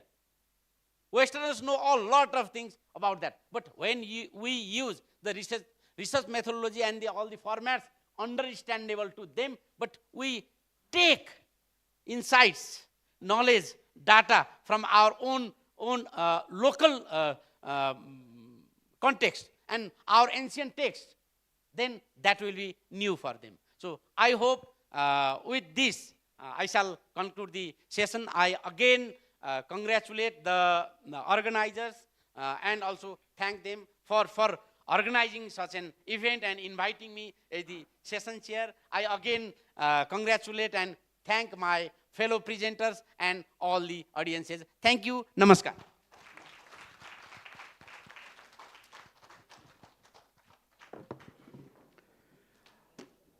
Thank you, Associate Professor Dr. Adhikari. Now we are into our last session. It's a research presentation session 3. And to chair this session and to begin the proceeding for this, I would like to invite Dr. Gamaraj Luitel of Central Department of Journalism and Mass Communication, Tribhuvan University. The floor is yours, sir.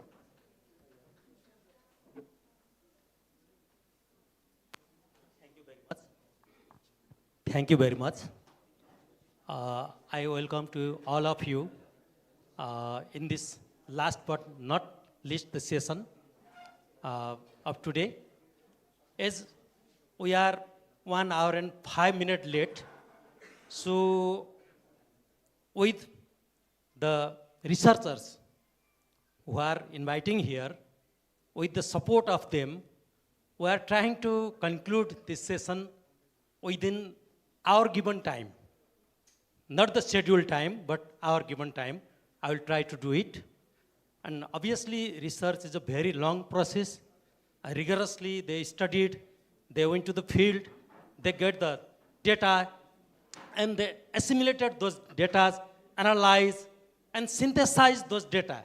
And after that, they got a knowledge, and they are sharing here.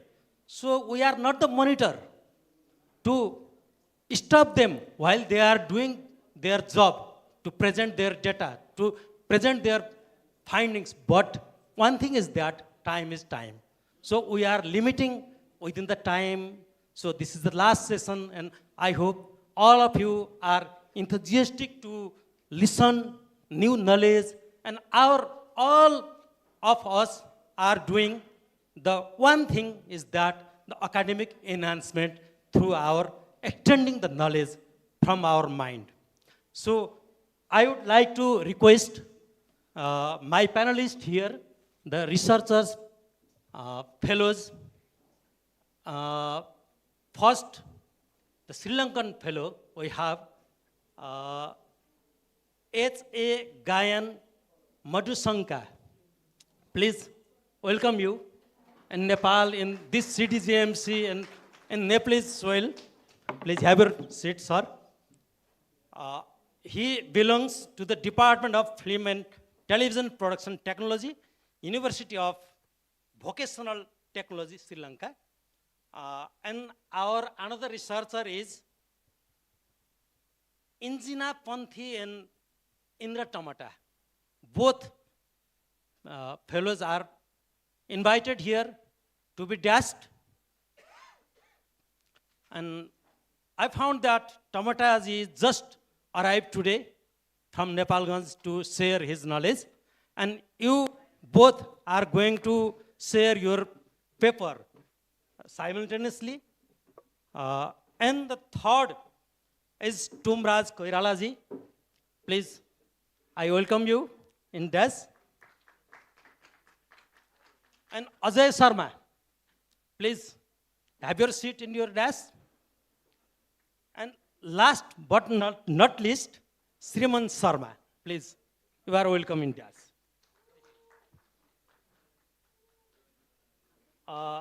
I think one seat needed here, please manage volunteer friends.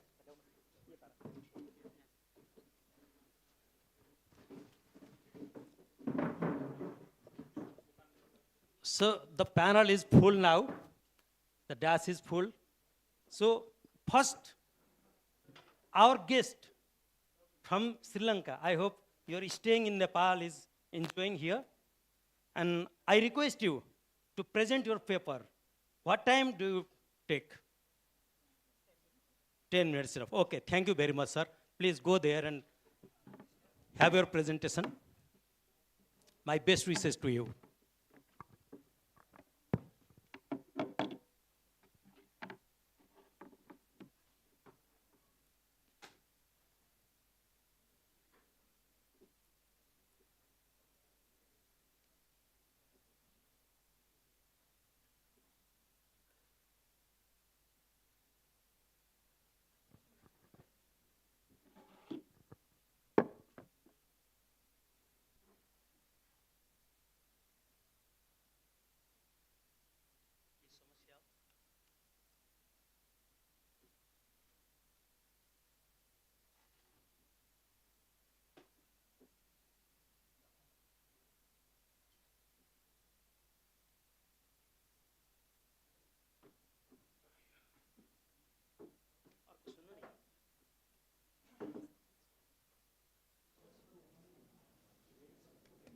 Okay, thank you.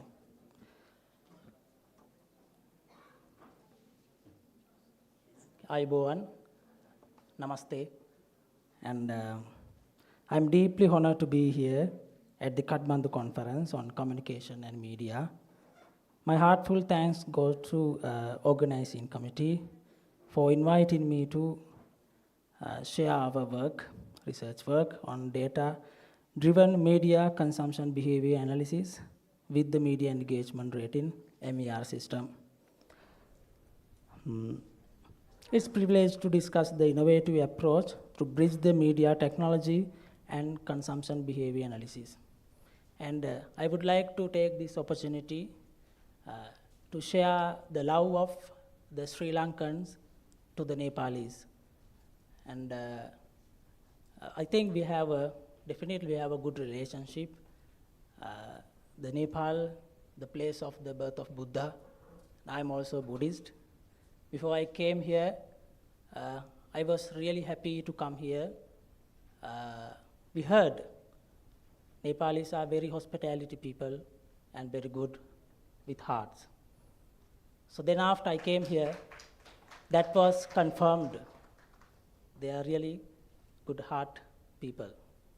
So we, as Sri Lankans, I would like to invite you to come to my country and see there are a lot of places in related to the Buddha and a lot of places in related to the Hinduism.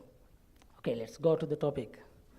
So I would like to, let me acknowledge first to esteem my co-authors, this multidisciplinary research conducted by myself, and I'm from the journalism background, and some of my other researchers came from the electronics background. And I would like to take this opportunity to acknowledge our supervisors, Professor Kalinga Mudalige from the Department of Electronics, and the senior lecturer Vijayananda Rupasinghe Department of Mass Communication, University of Kelnian. I am from University of Vocational Technology. So then we have 10 minutes, so I'll go fast. And there are key segments we should know before understanding, before discuss regarding the rate in consumption and engagement. As we know, while we are watching TVs, while we are reading newspapers, that we called consumption. If there are any engagement, that means if people discuss or people engage with that, so that we called engagement. It's a very big backgrounds there. I'll skip. That's enough to understand this research.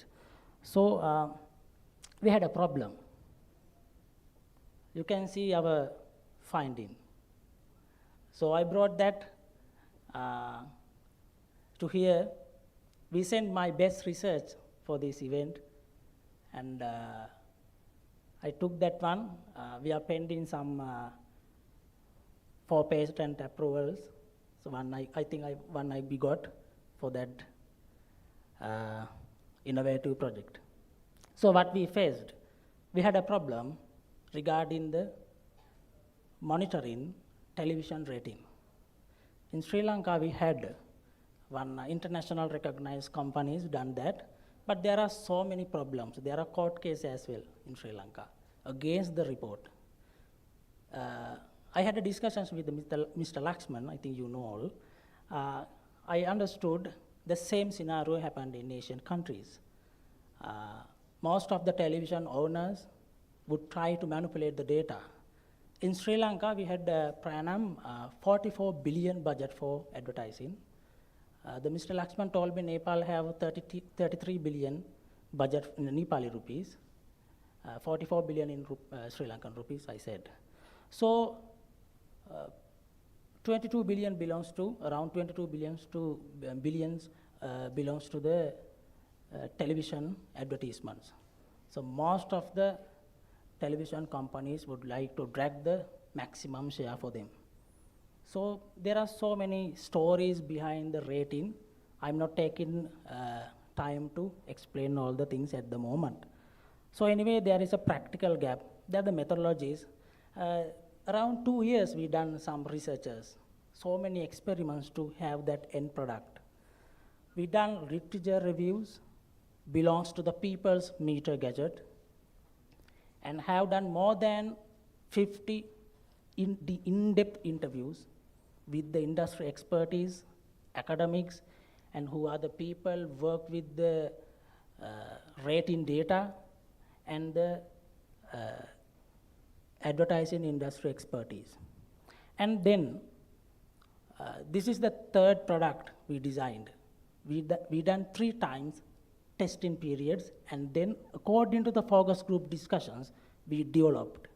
And then we came to the final product. This is our final finding product. You can see MER, we called MER. Can you show these products? Yes, I can show, right? And come here and just okay, I'll finish this first. This is the circuit inside that, okay? I'll tell you how it works. What I'm telling, all are the answers to the industry problems, right? We called a People's Meter, all are known regarding that product. It will cost more than 1 million. Came from the Europe countries, and the China also have. This product cost not more exceed 1 lakh, right? That's the one finding. So kind of us, the Asian countries, we need cost-effective products, the first. So that will be effective with the, when we have the People's Meters, we have to plant around the country, right? When we are doing that, if we have more products, so we can reduce the margin of error. So in Sri Lanka, in near future, we have to plant this product in 2,000 households around the country according to the stratified sampling technique. Okay? For that, I will not go deep. This product can work with any kind of TV, any. IPTV, analog TV, with the terrestrial TV, any kind of TV. How it works? It's work with the remote control. As usual, the People's Meter. But I'll show it to you. What are the industry asks from us? Heart rating system, household rating system, very old technique. Now they need to know, let's see, I'll tell you one story what the Sri Lankan television channel done to manipulate the data. They found where the fix that people's meter gadget, and they give a very big TV to that house, okay? So put on our channel on that the television fix that people's meter. This big TV belongs to you, watch whatever you want. That's the way they manipulated the data, right? From this gadget, we can't do that. Why? That gadget can understand who in front of the TV.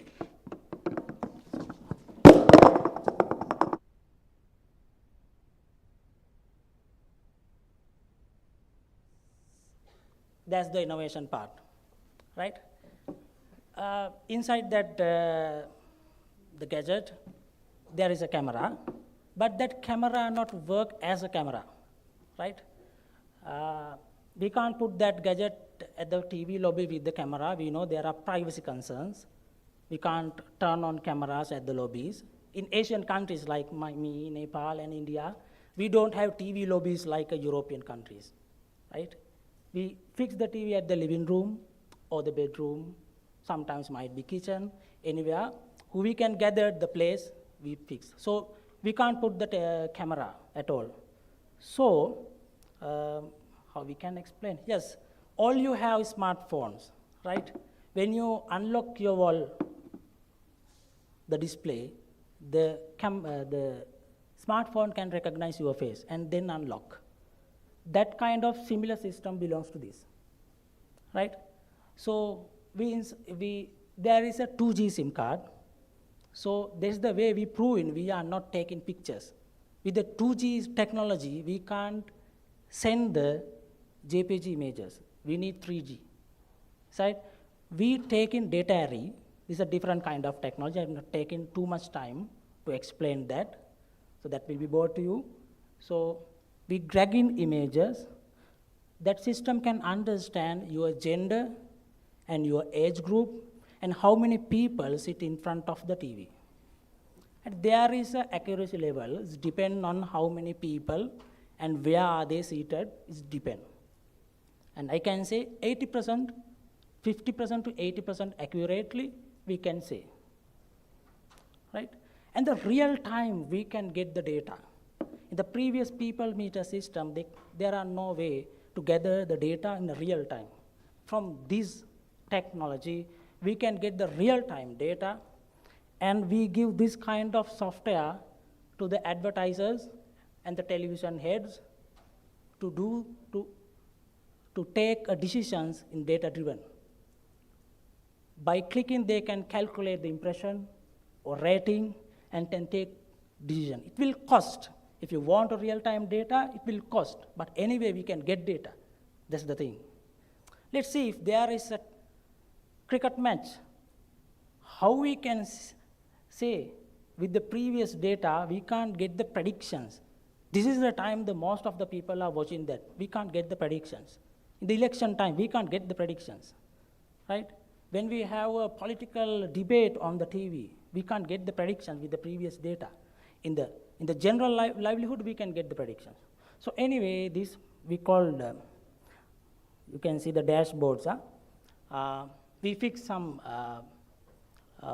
few media rating gadgets for a few households, and we capture in data still, and from that data we gathered, so this displays to you, right?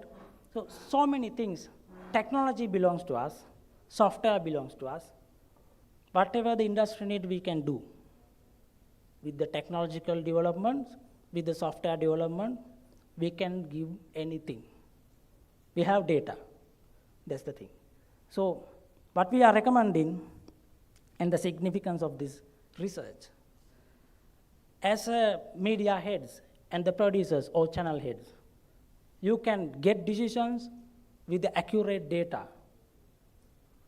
As advertisers, you can place your advertisement of your client's advertisement on an appropriate place. Why? We know the audience, their gender, their age limits, and then we can place appropriately. With the minimum cost, you can get the maximum impression for your advertisement. So this is our story. So hope this product will be beneficial to Asian countries. In near future in Sri Lanka I will use. The last day we had a discussion with the last man. So he was also very attractive with that product. Might you have so many questions with that? I'll stop the discussion, respecting the time and our chair. You can raise any questions when the Q&A session. Thank you very much. Thank you very much. Mr. Madhusankar, please have your seat. And congratulations to you with your 8 other fellows to be able to produce this device. As in social science, there is a research to establish a concept or a theory, or to test that concept or theory. But this is the different thing. It's the technological research and produce a device which we have in front of us. Thank you very much. Now, I request to present your paper to Anjina Panthi and Indra Tomata.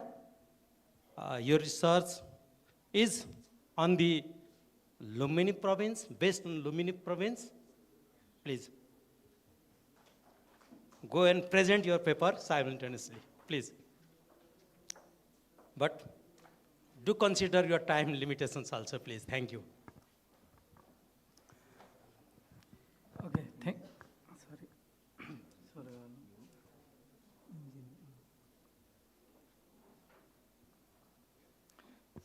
So, dear moderator, distinguished readers, professors, fellow panelists, fellow presenters, and the distinguished participants who are still in the room. The topic that we are going to present is subnational media's role and the challenges in strengthening democracy. Before starting to write abstract, we found it very interesting to present the case of Lumbini at Kathmandu, at least, because we discuss about South Asia, India, China, or Sri Lanka, or other countries, and we almost like focus more on Kathmandu-centric media works, but we forget those local medias who operate in difficulties down to provinces. So it was very interesting, and let me allow to enter into the very sensational and debatable topic of this media's role and the challenges in strengthening democracy. So I will run through these slides very quickly so that for the sake of time, we can save time for the key findings. Few of the slides will be covered by me, and the rest of the slides, key findings, will be shared by Injinaji. So, media in Lumbini, so, and another thing, it will be bilingual. We will use Nepali language also, since our survey results are in Nepali, so we will be using Nepali language also for English audience. Slides will help them to understand, and for Nepali, it would be easier to comprehend the presentations and the papers. So yeah, Lumbini is the second largest hub of media after Kathmandu, and it has like 5 papers, national and regional, out of 22 printed and distributed from Lumbini. So it has almost like 70 years of history. नेपालमा चाहिँ journalism अथवा print media सुरु भएको सनदबाट भनिन्छ हैन 1900 पछाडि चाहिँ. सो सनद जस्तै it's very unique and very के भन्छ त्यो अर्कै किसिमको स्टोरी छ प्रिन्ट मिडियाको चाहिँ नेपालगञ्जमा, किनभने लखनऊमा प्रिन्ट गरेर नेपालगञ्जबाट हिन्दीमा चाहिँ न्युजपेपर बाँडेको छ के 2007-08 तिर. So it is very similar to its because of बडा हाकिम हैन, त्यहाँ चाहिँ प्रिन्टर ल्याएर प्रेस ल्याएर त्यहाँ प्रिन्ट गरेर अडियन्ससम्मै जान नदिने एक किसिमको जुन किसिमको भर्खरको डेमोक्रेसी आइसके पछाडि पनि त्यो भए पछाडि लखनऊमा प्रिन्ट गरेर नेपालगञ्जमा बाँडेको होइन। अनि दाङमा राणाका विरुद्ध अथवा राजतन्त्रका विरुद्ध त्यो हिस्ट्री बोकेको चाहिँ छ होइन। सो नाउ अहिले चाहिँ अर्को चाहिँ लुम्बिनी चाहिँ एज अ थ्राइभिङ प्रोभिन्स होइन, नयाँ इन्डस्ट्रिजहरू सेटिङ अप, चाइनाको होङसी सिमेन्टदेखि लिएर if you see international interest त्यहाँ छ होइन। अनि मल्टी इथनिक डाइभर्स जियोग्राफी छ होइन, ओपन बोर्डर्सहरू पेडियादेखि लिएर उता के भन्छ सुनवलसम्म। So it has a very unique and diverse र त्यहाँबाट चाहिँ ह्युज पोटेन्सियल छ मिडियाको। त्यति हुँदाहुँदै पनि नाउ इट हेज यो चाहिँ 40% जुन चाहिँ 100%बाट 60% डाउन सकेर 40% of media houses are active. यो चाहिँ कोभिड-19 को क्राइसिस पछाडि चाहिँ जुन रेभेन्यूमा चाहिँ प्राइभेट रेभेन्यूमा अप्ठ्यारो भयो त्यस पछाडि मिडिया इज अलमोस्ट लाइक 40% चाहिँ रनिङ भइरहेछ भन्ने। अब इन्ट्रोडक्सन टुवर्ड्स आवर पेपर, यसमा चाहिँ media is considered as the fourth state होइन। त्यो हुनाले चाहिँ इट हेल्प, यसको चाहिँ रोल चाहिँ shaping public opinion and promoting transparency र डेमोक्रेटिक प्रिन्सिपल इन्क्लुडिङ वाचडगको रोल हुन्छ भन्नेमा चाहिँ हाम्रो लगभग यो किसिमको अन्डरस्ट्यान्डिङ भएकाले यसलाई हामीले अगाडि बढायौँ। अनि अर्को चाहिँ अब्जेक्टिभमा चाहिँ सब नेसनल मिडिया र प्रोभिन्सियल लोकल मिडियाको चाहिँ रेभेन्यू र सस्टेनेबिलिटी कस्तो छ भनेर एसेस गर्ने कुराहरू भयो। अर्को चाहिँ ओभरअल यसको अपरेसन्समै कस्तो इम्प्याक्ट परिरहेछ मिडियाको त्यो कुरा भयो। र अर्को चाहिँ स्ट्रेटेजिज के हुनसक्छ इन्डिपेन्डेन्ट एन्ड रेजिलियन्ट मिडिया बनाउनका लागि भन्ने कुराहरू भयो। सर्वे 100 रेस्पोन्डेन्टको चाहिँ हामीले चाहिँ क्वान्टिटेटिभ सर्वे र क्वालिटेटिभ सर्वेमा चाहिँ almost like 10 respondents were interviewed for the qualitative information key interviews. So these are the survey results. खास गरी हामीले चाहिँ सङ्घीय सरकारको चाहिँ अथवा प्रदेश सरकारको रकम प्राप्त चाहिँ कति भएको छ भन्ने कुराहरूमा चाहिँ अलमोस्ट लाइक 19% रेस्पोन्डेन्टले चाहिँ थाहा छ अथवा त्योमा चाहिँ हामीले पाएको छौँ भन्ने छ भने चाहिँ थाहा छैन, थाहा नभएको, यस विषयमा जानकारी नभएको भन्ने पनि छ। सो त्यो छ। अनि अर्को चाहिँ पत्रकारहरू कुन कुन संस्थामा आबद्ध हुनुहुन्छ भन्नेमा चाहिँ धेरै जस्तो चाहिँ कतै न कतै कोही न कोही आबद्ध हुनुहुन्छ सङ्घ संस्था। पत्रकार महासङ्घमा पनि साधारण सदस्य सहितको हुनुहुन्छ र 12.1% चाहिँ उहाँ आबद्ध नै हुनुहुन्न। अर्को चाहिँ हामीले इन्ट्रेस्टिङली यो डेमोक्रेसीसित पनि रिलेटेड भएर वी आस्क देम कि पत्रकार सङ्गठन अथवा कुनै राजनीतिक दलमा चाहिँ आबद्ध हुनुहुन्छ भन्नेमा चाहिँ 65.5%ले चाहिँ यस वी आर के भन्छ त्यो मेम्बर अफ पोलिटिकल अथवा भातृ सङ्गठन पत्रकार सङ्गठन छु भन्नुभएको छ भने 34ले चाहिँ छैन भन्नुभएको छ। सो अहिलेको अवस्था कस्तो छ भनेर पनि सोधेका छौँ। सो अलमोस्ट लाइक सन्तोषजनक छ भन्नेमा चाहिँ 32.8% मात्रै सेटिस्फ्याक्ट्री छौँ भन्ने छ होइन। अनि अरू चाहिँ लगभग large number of people are unsatisfied with the media. अनि यस्तो चाहिँ बजेटको चाहिँ एभ्री इयर बजेट चाहिँ इन्क्रिजिङ ट्रेन्डमा छ प्रोभिन्स गभर्मेन्टको होइन। होल नेपालकै बजेट चाहिँ गभर्मेन्टको चाहिँ एडभर्टाइज बजेट चाहिँ 6 बिलियन रुपिजको छ। अनि त्यसमध्येमा चाहिँ 550 मिलियन चाहिँ सरकारी अफिस सरकारी पत्रिका गोर्खापत्रलाई जान्छ, बाँकी 450 मिलियन चाहिँ प्राइभेट कम्पनी प्राइभेट मिडियालाई जान्छ। र इन बिट्विन त्यो चाहिँ यो 6 बिलियनमा 1 बिलियन मात्रै एडभर्टाइजमेन्टमा खर्च हुन्छ, बाँकी चाहिँ 5 बिलियन रुपिज चाहिँ ब्युरोक्रेट्स अब त्यो पोलिटिसियन्स अथवा एडभर्टाइज एजेन्सिज त्यो बिचको पैसा हराउँछ। सो मिडियामा चाहिँ त्यो पैसा ओरिजिनल्ली मिडियालाई सस्टेन हुने गरी नै आउन सकिरहेको छैन। So now I would like to invite इन्जिनियरजी for the rest of the presentation. Thank you. Thank you इन्द्रजी। म चाहिँ सर्वप्रथम चाहिँ सेन्टर डिपार्टमेन्ट अफ जर्नलिजम र मास कम्युनिकेसन र सेन्टर फर मिडिया रिसर्चलाई थ्याङ्क यू भन्न चाहन्छु फर दिस अपर्च्युनिटी होइन। यो पेपर चाहिँ हामी के क्लेम गर्छौँ भन्दाखेरि it's not a academic paper. यो चाहिँ हाम्रो हामीले चाहिँ लुम्बिनी प्रोभिन्समा जे देख्यौँ सब नेसनल लेभलमा चाहिँ जे देख्यौँ त्यसलाई चाहिँ एउटा डिस्कसन होइन। मिडिया चाहिँ क्राइसिसमा छ मेनली चाहिँ Lumbini province is as a case चाहिँ हामीले हेरेको छौँ. वी क्यान गो फर्दर अरू प्रोभिन्समा पनि जान सकिन्थ्यो, तर यो चाहिँ हाम्रो यसो स्टार्टिङ गर्नु पर्ला यहाँले त्योबाट कन्टिन्यू जाउँ न, किन अगाडि गइसकेको छ नि त, भूमिकातिर नजाउँ प्लिज, टाइम विचार गरिदिनुहोस् है. र हामीले चाहिँ क्राइसिसमा छ लुम्बिनी प्रोभिन्सको हकमा हेर्दाखेरि चाहिँ जुन उहाँहरूले चाहिँ आफ्टर फेडरलिजम इन्ट्रोड्युस भइसकेपछि र 2075सम्मलाई चाहिँ एकदम गोल्डन पिरियड भन्नुहुन्छ, किनकि उहाँहरूको रेभिन्यूको हिसाबले हामीले चाहिँ यसलाई कसरी हेरेको छौँ भने क्राइसिसको एउटा जड भनेको चाहिँ इकोनोमिक हो, र त्यो इकोनोमिक क्राइसिसमा चाहिँ रेभिन्यूलाई चाहिँ जोडेर हेरेका छौँ. र अहिले हाम्रो फाइन्डिङले चाहिँ के देखाएको छ भन्दाखेरि मिडिया जब क्राइसिसमा गयो चाहिँ मिडियाले एकदमै हेल्प सेक गरेको भनेको गभर्मेन्टसँग. हामीले लुम्बिनी प्रोभिन्सको डिबेट या उसमा हेऱ्यौँ भन्दाखेरि चाहिँ उहाँहरूले चाहिँ गभर्मेन्टबाट आउने रेभेन्यूलाई नै चाहिँ आशा गरेको चाहिँ हाम्रो रिसर्चले देखियो.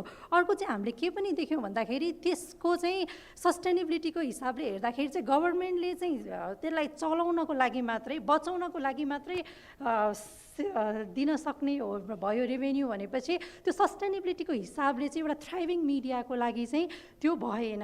र त्यसको कन्सिक्वेन्स चाहिँ कहाँनिर आयो भन्दाखेरि चाहिँ मिडिया एज अ वाचडग या एकाउन्टेबिलिटी होल्डको सोर्समा चाहिँ त्यसले कम्प्रोमाइज गरिएको देखियो. त्यसमा चाहिँ हाम्रो फाइन्डिङले के देखाउँछ भन्दाखेरि we can not claim that it is the self censorship या गभर्मेन्ट सेन्सरसिप, तर यो चाहिँ कस्तो भने friendship between the media and government के. चिनेको मान्छे मेयरले पैसा दिइरहेछ या त्यो हुँदाखेरि चाहिँ कस्तो देखियो भन्दाखेरि आफै एउटा सेन्सरसिप जस्तो, उहाँ त राम्रो दाइ हो, राम्रो मान्छे हो होइन, राम्रो नेता हो, त्यो देखियो. र त्यसको इम्प्याक्ट न्युज कन्टेन्टमा पनि हाम्रो रिसर्चले चाहिँ देखायो.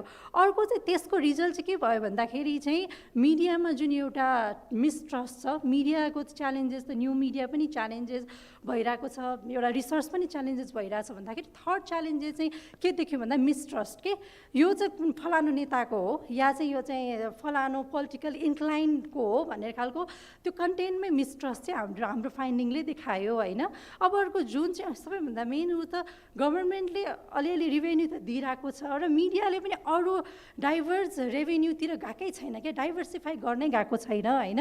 र हाम्रो केआइआई गर्दाखेरि चाहिँ हामीले के देख्यौँ भन्दाखेरि चाहिँ धेरैजना फ्रस्ट्रेट हुनुहुन्छ कि अब मिडियाबाट गभर्मेन्टबाट आउने रेभेन्यूले पनि चल्दैन र प्रोभिन्समा अरू रेभेन्यू जेनेरेट गर्ने पनि छैन र एडभर्टिजमेन्ट पनि आइरहेको छैन भनेपछि चाहिँ यो फ्रस्ट्रेटिङ सिचुएसन चाहिँ हामीले लुम्बिनी प्रोभिन्समा चाहिँ देख्यौँ. त्यसपछि अब हाम्रो चाहिँ डिस्कसन या इम्प्लिकेसन चाहिँ के थियो भन्दाखेरि अब मिडियामा रिलाइ हुँदाखेरि चाहिँ it's not long term, thriving पनि हुँदैन. त्यो भइसकेपछि चाहिँ अब गभर्मेन्ट रिसोर्सेसमा चाहिँ एउटा काइन्ड अफ एउटा उहाँहरूको डिपेन्डेन्सी चाहिँ घटाउनु चाहिँ जरुरी छ. र त्यसको लागि चाहिँ अब यो फाइनेन्सियल सस्टेनेबिलिटी र इम्पार्सियल रिपोर्टिङलाई प्रमोट गर्नको लागि चाहिँ फाइनेन्सियल सस्टेनेबिलिटीको बाटाहरू खोज्नु चाहिँ जरुरी छ. र त्यसको लागि चाहिँ collaboration among stakeholder to enhance the media इन्डिपेन्डेन्सिसको लागि चाहिँ रिसोर्स नै कसरी डाइभर्सिफाई गर्ने र एउटा ओरिएन्टेसन पनि नभएको देखियो कि मिडिया चाहिँ एउटा प्रफिट ओरिएन्टेड या कन्टेन्टबाट चाहिँ रेभेन्यू जेनेरेट गर्न सक्छ भन्ने खालको त्यो पनि झन् ल्याकिङ भइरहेको चाहिँ हाम्रो रिसर्चले देखाएको छ. र हामीले चाहिँ अब कन्क्लुजनमा के राखेको छौँ भन्दाखेरि चाहिँ रेभेन्यू स्ट्रिमको लागि मिडिया पर्सन या मिडिया हाउसलाई चाहिँ एउटा ओरिएन्टेसन जस्तो नै चाहिने चाहिँ हामीले देखेको छौँ. अर्को भनेको जुन यो गभर्मेन्टसँग या चाहिँ कर्पोरेट हाउससँग चाहिँ डिपेन्डेन्सी हुँदाखेरि चाहिँ उहाँहरूको जुन जर्नालिस्टिक प्रिन्सिपल जुन छ नि प्रोफेसनलिजममा जुन अलिकति कम्प्रोमाइज भएको छ होइन, त्यसको लागि पनि काइन्ड अफ ओरिएन्टेसन चाहिएको चाहिँ हामीले देखेको छौँ. अर्को भनेको चाहिँ पब्लिक प्राइभेट सेक्टर पार्टनरसिप, त्यो पनि एउटा रिकमेन्डेसन हामीले गरेका छौँ भने. अर्को चाहिँ कल फर एक्सन, अब जस्तो एकाडेमिया भयो या चाहिँ मिडिया डेभलपमेन्टमा काम गर्ने अर्गनाइजेसन भयो, उहाँहरूको चाहिँ एउटा partnership to make the media thrive भन्ने चाहिँ हाम्रो चाहिँ एउटा रिकमेन्डेसन रहेको छ भन्दाखेरि. अर्को चाहिँ जुन यो रेभेन्यू एक्टमा जुन मिडल पर्सनले गभर्मेन्टले पैसा दिन्छ या चाहिँ यहाँ चाहिँ गभर्मेन्टको मात्रै बढी हामीले रिसर्च गऱ्यौँ, त्यो चाहिँ मिडल जस्तो उहाँहरूको कुरा चाहिँ के थियो भन्दाखेरि एडभर्टाइजमेन्ट एजेन्सीमा जाने या चाहिँ मिडल एजेन्टहरू जस्तो जसले चाहिँ मिलाइदिनुहुन्छ, ब्युरोक्रेट हुन सक्यो या अरू पावरफुल पर्सनहरू हुन्छ नि, उहाँहरू एज अ कमिसन क्लेम गर्ने चाहिँ देखियो भनेपछि पोलिसी र एक्टमा नै चाहिँ हामीले काम गर्नुपर्ने चाहिँ हाम्रो रिसर्च फाइन्डिङले चाहिँ देखियो. Thank you. मैले टाइम नै सक्यो. Thank you very much for your wonderful presentation based on the local issues, local newspapers issues and media issues. Now I would like to request Tumraj Koirala, Mr. Tumraj Koirala. He is at the Central Department of Journalism and Mass Communication in PhD, MPhil PhD level. And his topic is exploring reporting patterns in Nepali print media, problems versus responses. Please go ahead.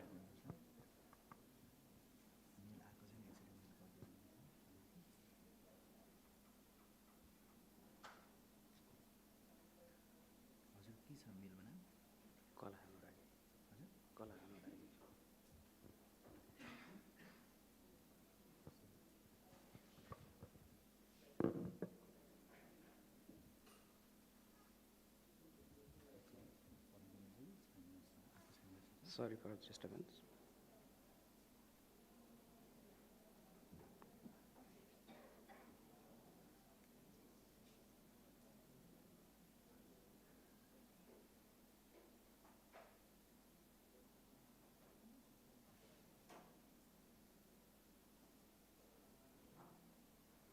It's all sent.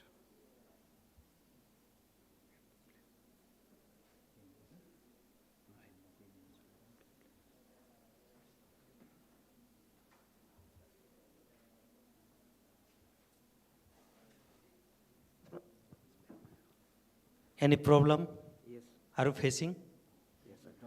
Sometimes the technology is supportive, but sometimes it is obstacle also. But we need to manage it, and I request the volunteer team to maintain the chronology of presentation here. Okay. Thank you. Thank you, Chair, and thank you, Central Department of Journalism and Mass Communication and Center for Media Research, Nepal. My presentation is being downloaded, so thank you. In my research, I have to thank Press Council Nepal and the Chief Executive, Chabindra Pasal sir, for providing the materials for content analysis and the space and the reading space also.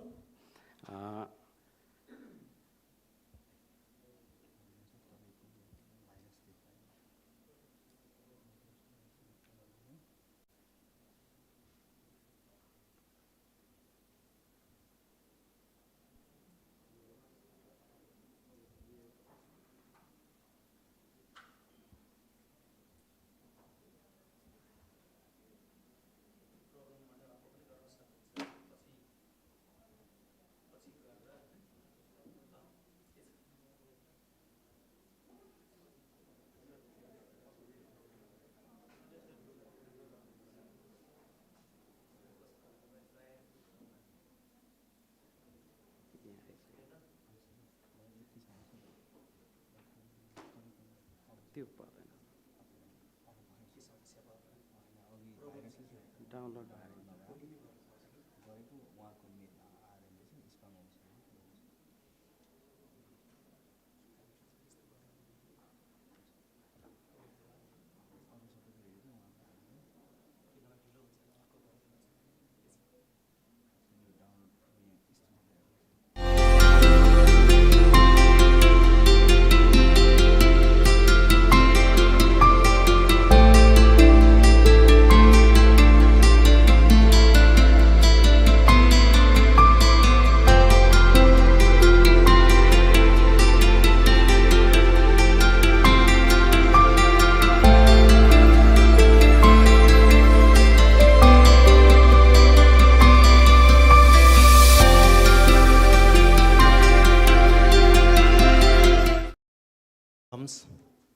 I apologize for that, for killing the time for all of you.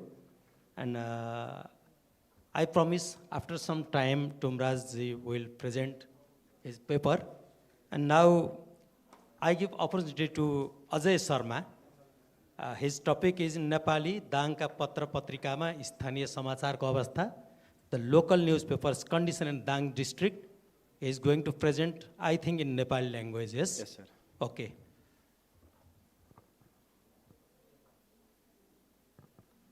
Please be consider the time and not to go in background, just what is your research question or objectives and what is your methodology and what you found, please. consider my request. Thank you very much. Good evening, everyone. I am Ajay Sharma. My research is in Nepali, so I want to present in Nepali language. Thank you. मेरो शोधको शीर्षक छ दाङका पत्रपत्रिकामा स्थानीय समाचारको अवस्था। अध्ययनको उद्देश्य yes शोध कार्यको मूल उद्देश्य नयाँ युगबोध दैनिक र गोरक्ष दैनिक पत्रिकाको 2076 देखि 80 सालको हरेक असार महिनामा प्रकाशित समाचारहरू लिएको छु। मैले 5 वर्षको लिएको छु र यस अध्ययनको उद्देश्य प्रमुख रूपमा 3 वटा छ। पत्रपत्रिकाको विकासमा दाङका पत्रपत्रिकाको योगदानको अध्ययन गर्नु, दाङका दैनिक पत्रपत्रिकामा प्रकाशित स्थानीय समाचारको अवस्थाको अध्ययन गर्नु र तेस्रो छ दाङका दैनिक पत्रपत्रिकामा स्थानीय समाचारको प्राथमिकताबारे खोजी गर्नु रहेको छ। अनुसन्धानको महत्त्वमा मैले राखेको छु। दाङका पत्रपत्रिकामा स्थानीय समाचारको अवस्थाको बारेमा शोध गर्नु रहेको छ। यो अघि नै मैले भनिसकेँ। यो अनुसन्धानको सैद्धान्तिक ढाँचा हामीले चाहिँ सिद्धान्त कुन चस्मा लगाएर हेर्ने त भन्ने कुरा हुन्छ। यसमा मैले एजेन्डा सेटिङ थ्योरीलाई ल्याएको छु। अनुसन्धान विधिमा मैले मिक्स्ड मेथोडोलोजी युज गरेको छु। यसमा चाहिँ मैले कन्टेन्ट एनालाइसिस त्यही मैले अघि नै भने 5 वर्षको लिएको छु र अर्को कुरा चाहिँ विषयवस्तु विश्लेषण र अन्तर्वार्ता विधि लिएको छु। मैले विषयवस्तु विश्लेषण भनेको त्यही 5 वर्षको मैले कन्टेन्ट एनालाइसिस गरेको छु, एक महिनाको असार महिनाको। र अन्तर्वार्ता विधिमा चाहिँ मैले 2टा सम्पादकको अन्तर्वार्ता र 1जना स्थानीय विज्ञको चाहिँ अन्तर्वार्ता लिएको छु। र तथ्याङ्क विश्लेषण गर्दा म अब यो तथ्याङ्क विश्लेषण गर्दा युगबोधमा प्रकाशित समाचार स्थानीय समाचारको बारेमा भन्न गइरहेको छु। कुल 2451 समाचार मैले हेरेको छु युगबोधको मात्रै भने गोरक्ष दैनिकको 1665 वटा समाचार हेरेको छु। टोटल लगभग 4000 भन्दा धेरै समाचार हेरिएको छ यो अध्ययनमा। र तथ्याङ्क विश्लेषणबाट मैले 2टा पत्रिकाको विश्लेषण गर्दाखेरि दुवै पत्रिकाको यो 5 महिनाको 5 वर्षको 5 महिनाको कुल समाचार 3926 प्रकाशित समाचारमा स्थानीय समाचारमा चाहिँ राजनीति समाचार 365, समाज भनेको चाहिँ सामाजिक समाचारहरू सामाजिक विषयवस्तुमा रहेका 1170, अर्थ विकास निर्माण 1200, स्वास्थ्य 570, शिक्षा 273, खेलकुद 89, फिचर 253 रहेका छन्। र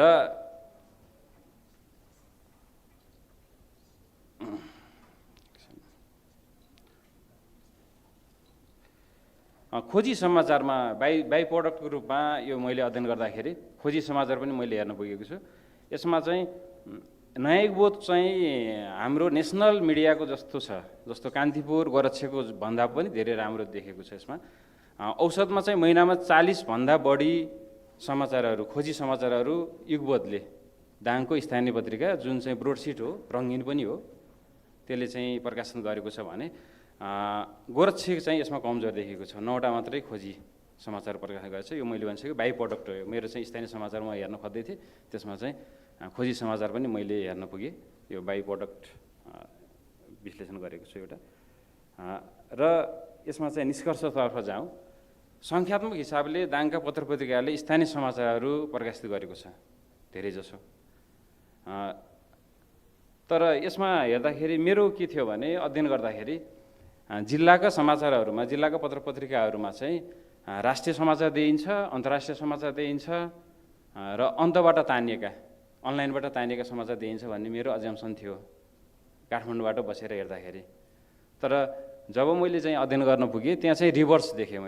मैले चाहिँ त्यहाँका सम्पादकहरूलाई के प्रश्न गरेँ भने तपाईँहरूको चाहिँ स्थानीय समाचार धेरै छ, स्थानीय पाठकहरूलाई अन्तर्राष्ट्रिय समाचार किन चाहिने कि नचाहिने, राष्ट्रिय समाचार चाहिने कि नचाहिने भनेर मैले क्वेसन सोधेको थिएँ। उहाँहरूले भन्नुभएको थियो के भने राष्ट्रिय समाचार र अन्तर्राष्ट्रिय समाचार त नेसनल डेली न्युज पेपरहरू हामी बिहानै 6-7 बजे आइसक्छ।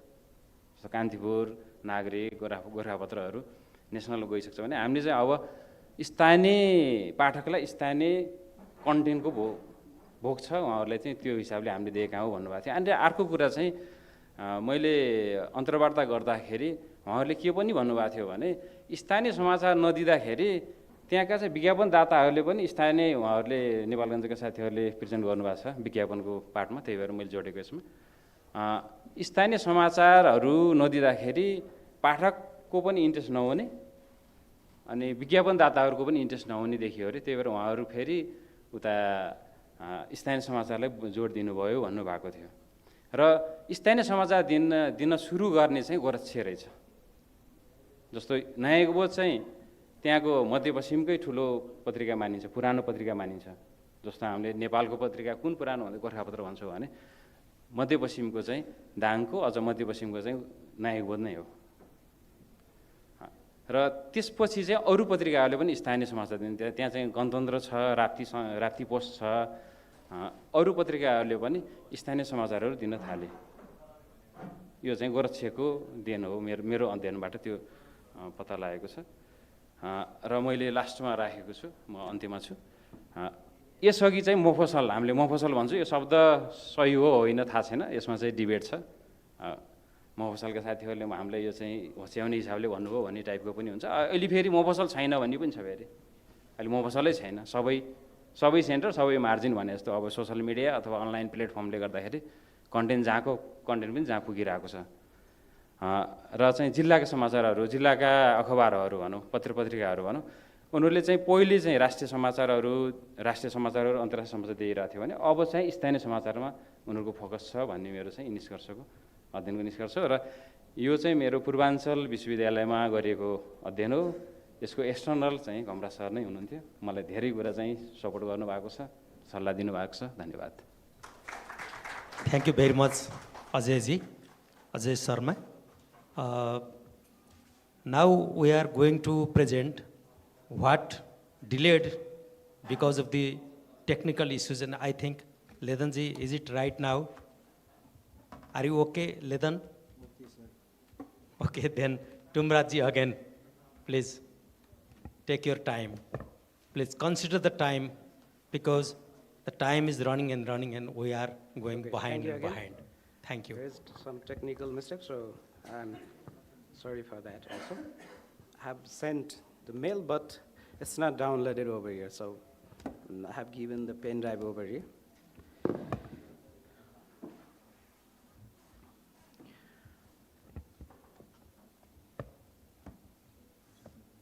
It's not working?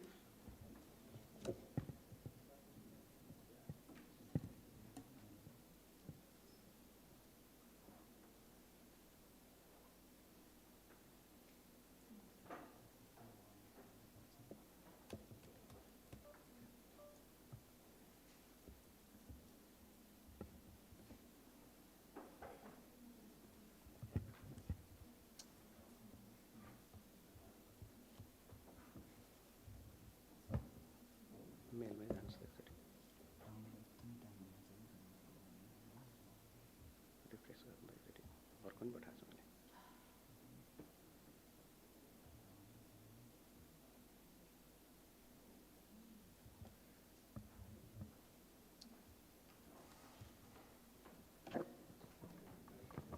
A big silence is here. Spiral of silence is going to be thicker and thicker. So please consider this technical problem. I hope you all are aware about the technical issues, and sometimes it gives very difficult situation to a person to tackle it. But being a woman, we cannot avoid this situation.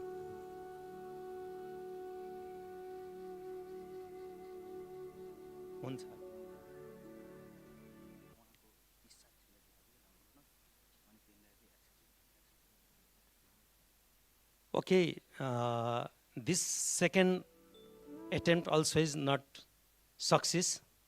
So I request Sriman Sharma to go there and present your paper.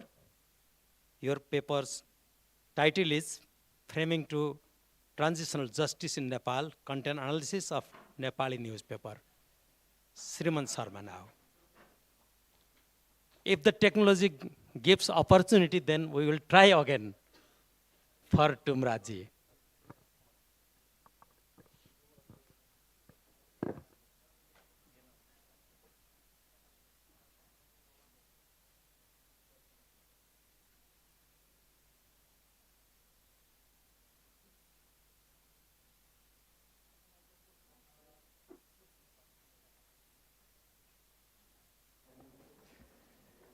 May I invite organizer here because I'm not locating my file here. It might have already downloaded in the computer.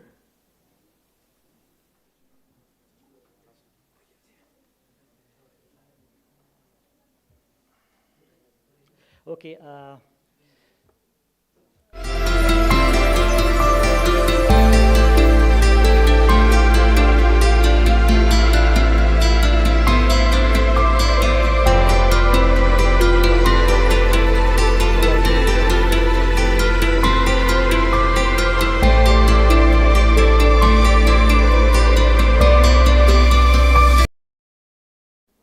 Okay, finally, here it goes.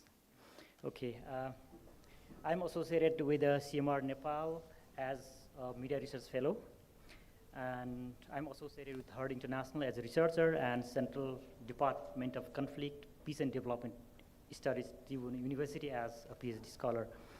The title of my study is Framing of Transitional Justice in Nepal, Content Analysis of Nepali Newspaper.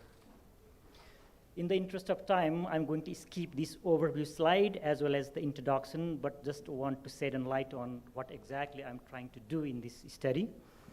As we know, transitional justice process started in Nepal in 2006 after the signing of the Comprehensive Peace Accord.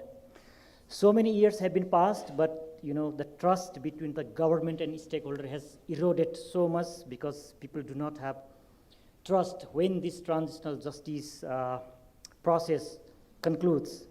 So in this context, it's pertinent to look at who is framing the issues, what kind of issues is framed, what is the angle, what people think, what the government think. So the overarching objective of my research is to assess the newspaper's framing on transitional justice process in Nepal. In particular, I was interested to identify the thematic framing of transitional justice by Nepali newspaper, explore tone framing in the news content related to transitional justice, and examine the way newspaper have been diagnosing and discussing the transitional justice agenda. So as a method, you can see here, my research design is qualitative. So nature of data is secondary. So sampling, Kantipur, Gorkhapatra, and Naya Patrika are these newspaper which have been included as a sample. And sampling criteria is the circulation ownership, and I have also taken expert advice to identify the sample size. And sampling frame is 3 months, and I employed consecutive day sampling method for this study. So data analysis, basically it's a thematic analysis. And as a theoretical framework, I have employed the news framing framework proposed by Entman that actually have 4 aspects of the framing. The first is the defining the conditions, second is the identifying causes, third is conveying a moral judgment, and fourth is the endorsing the remedies. So first, I have identified the issues individually, then I have fit those individual issues to the macro frame of the transitional justice proposed by the United Nations that includes institutional reform, delivering reparations, right to truth, and prosecution initiatives. So these are the component of transitional justice proposed by the United Nations, which I have considered during the thematic categorizations, and I have fit these thematic categorizations in the substantive framework proposed by the Entman. So here you can see the orientation of the news item. You can see here the event-oriented news were 34 and issue-oriented news were 47, and the total news which were analyzed stand 61. So you can see here the distribution of the editorial content, where you can see news has stood top in terms of covering the news, followed by Kantipur and then Naya Patrika. So event-oriented are those news items that describes the account of what happened, or the news is sourced from any particular event, but issue-oriented news denotes to the news that provides descriptive, comprehensive, and analytical presentations of an event or issue. So you can see, as I told you in the framework proposed by Ant-Man, the first frame was defining the issues, where I have defined 4 issues based on the thematic analysis of the newspaper content that includes institutional reform, which has been ranked first in, among all 4 categories of the thematic frame, which is followed by the delivering reparations, then prosecution initiatives, and the least is right to truth. So under the theme institutional reform, you can see various sub-themes here that entails the political consensus among the political parties to resume the transitional justice process, especially with the endorsement of TRC bill in the parliament.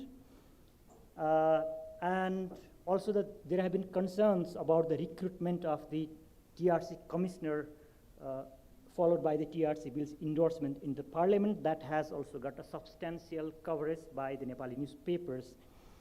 And, qualification of the commissioners as well as the state's accountability concerns have been simultaneously reflected in Nepali newspaper. And delivering reparations, so the news that belongs to the reparations largely includes victims' dissatisfaction with the government over the compensation relief package, and the sub-theme entails relief package for the family of the killed, relief for injured individuals, compensation for the lost property, as well as the recognition as victim. The interesting fact comes here is recognition of the victims comes as one of the key concerns of the victims, because the existing legal provision of Nepal government does not recognize those people who were injured or suffered after the comprehensive peace occurred as a victim. So that is one of the critical concerns of the victims, which has been frequently reported by the news media. So the right to truth, so victims have demanded to tell truth about the disappearance of their family members. So this has emerged as a key sub-themes under right to truth frames. You can see here, we are not asking to give our family members alive. We are just asking to tell us truth. So this is the quote of one of the victims of the conflict, and was reported by the media. And another is, unless the dead body is seen, there is always hope that my husband would return. My neighbors have persuaded me to no longer expect him to come alive. I want to know about the status. So largely, victims are really looking for the status or the truth about the disappearance of their family members. They are not demanding to give their family members back to their home. And prosecution is the last frame under the defining issues. And under the prosecutions, media have covered the possible exemption to the serious human right violators, and the paradox between the forgiveness and judicial proceeding. Because when it comes to the forgiveness and judicial proceeding, it's a kind of paradoxical, because some of the victims have opined that they are not looking for the compensation, but first they want to proceed with the legal actions to those who have really violated the human rights during the conflict period. You can see here one of the quote from the media: "We are not in favor of pardoning the perpetrators." He said, "We want justice first. There must be action taken, and only then we should look for provisions for reparations." And this is the second frame proposed by the Ant-Man in the theoretical framework that I just described in the methodology section. So what kind of issues media have diagnosed as the factors that have delayed the peace process? You can see here. One is the frequent changes in the government, and another is the limited authority of the different commissions, like TRC commissions and CIEDP, and lack of political consensus and political willingness to take transitional justice process forward. and victims eroded trust on the government. So these are some of the factors that have hindered the transitional justice process. So this is the third frame that is conveying the moral judgment. So basically this is the tone framing. So we have discussing a lot about the tone framing since this morning. That's why I'm not going to elaborate it, but you can simply here see neutral frame had the highest number of news with 29 news, followed by the neutral frame and then optimistic frame, where optimistic frame refers to the news that have upheld state's action and that have sowed the hopes to the people, and neutral frame refers to those news we have presented both success and failure of the government, but they have refrained themselves from providing their subjective opinion, right? So the critical theme is the news that focused on the failure, delays, and inadequacies in the transitional justice process.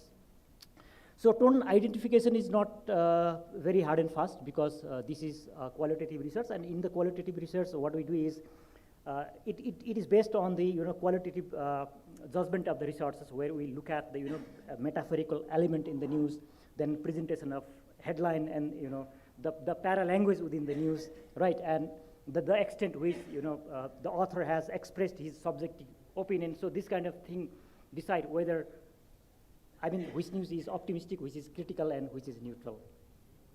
And endorsing the remedies. This is the fourth frame of the news framing framework proposed by the Ant-Man. And I found that at least 11 news stories have endorsed the political consensus on the TRC bill, its provision and endorsement, describing that the endorsement of this bill was the milestone in the transitional justice process. As a conclusion, I have picked up some couple of points. The key thematic frame that I found in various newspapers were the institutional reform, reparations, right to truth, and prosecution, where institution reform theme has topped the list. And then newspaper had the mixed tone framing with the majority news remaining neutral, followed by the critical and optimistic. And media have pointed out political instability, lack of consensus, lack of political will as a major factors causing delay in the transitional justice process. And finally, what I would like to say is, although media have presented the endorsement of this TRC bill as a milestone, so it's too early to create too much hope, because implementations is yet to be seen. Of course, it is a positive steps, but political parties and government has to long way to go to carry this transitional justice process to the logical end. So this is my conclusion. So, and strength is that the limitation of my study is that the sample size was limited. That's why it may not present the holistic picture of the newspaper framing on the transitional justice, because transitional justice started since 2006, so it may not present the holistic picture. And of course, the strength is that the study offers the macro framing with micro examples. So that is the strength of my research, I would say. And it might be useful for the transitional justice champions as well as the policymaker who are looking after the transitional justice process. Thank you for having patience to listen to me. If you have any questions, comment, I'll definitely undertake that. Thank you so much. Thank you, Mr. Sriman Sharma. You are affiliated with the Central Department of Conflict, Peace and Development Studies at Tribhuvan University. Thank you for your wonderful presentation. And now, in the third attempt, I would like to re-invite to Tumraj Koiralaji to successful attempt and last attempt for your presentation. Thank you, and my best wishes.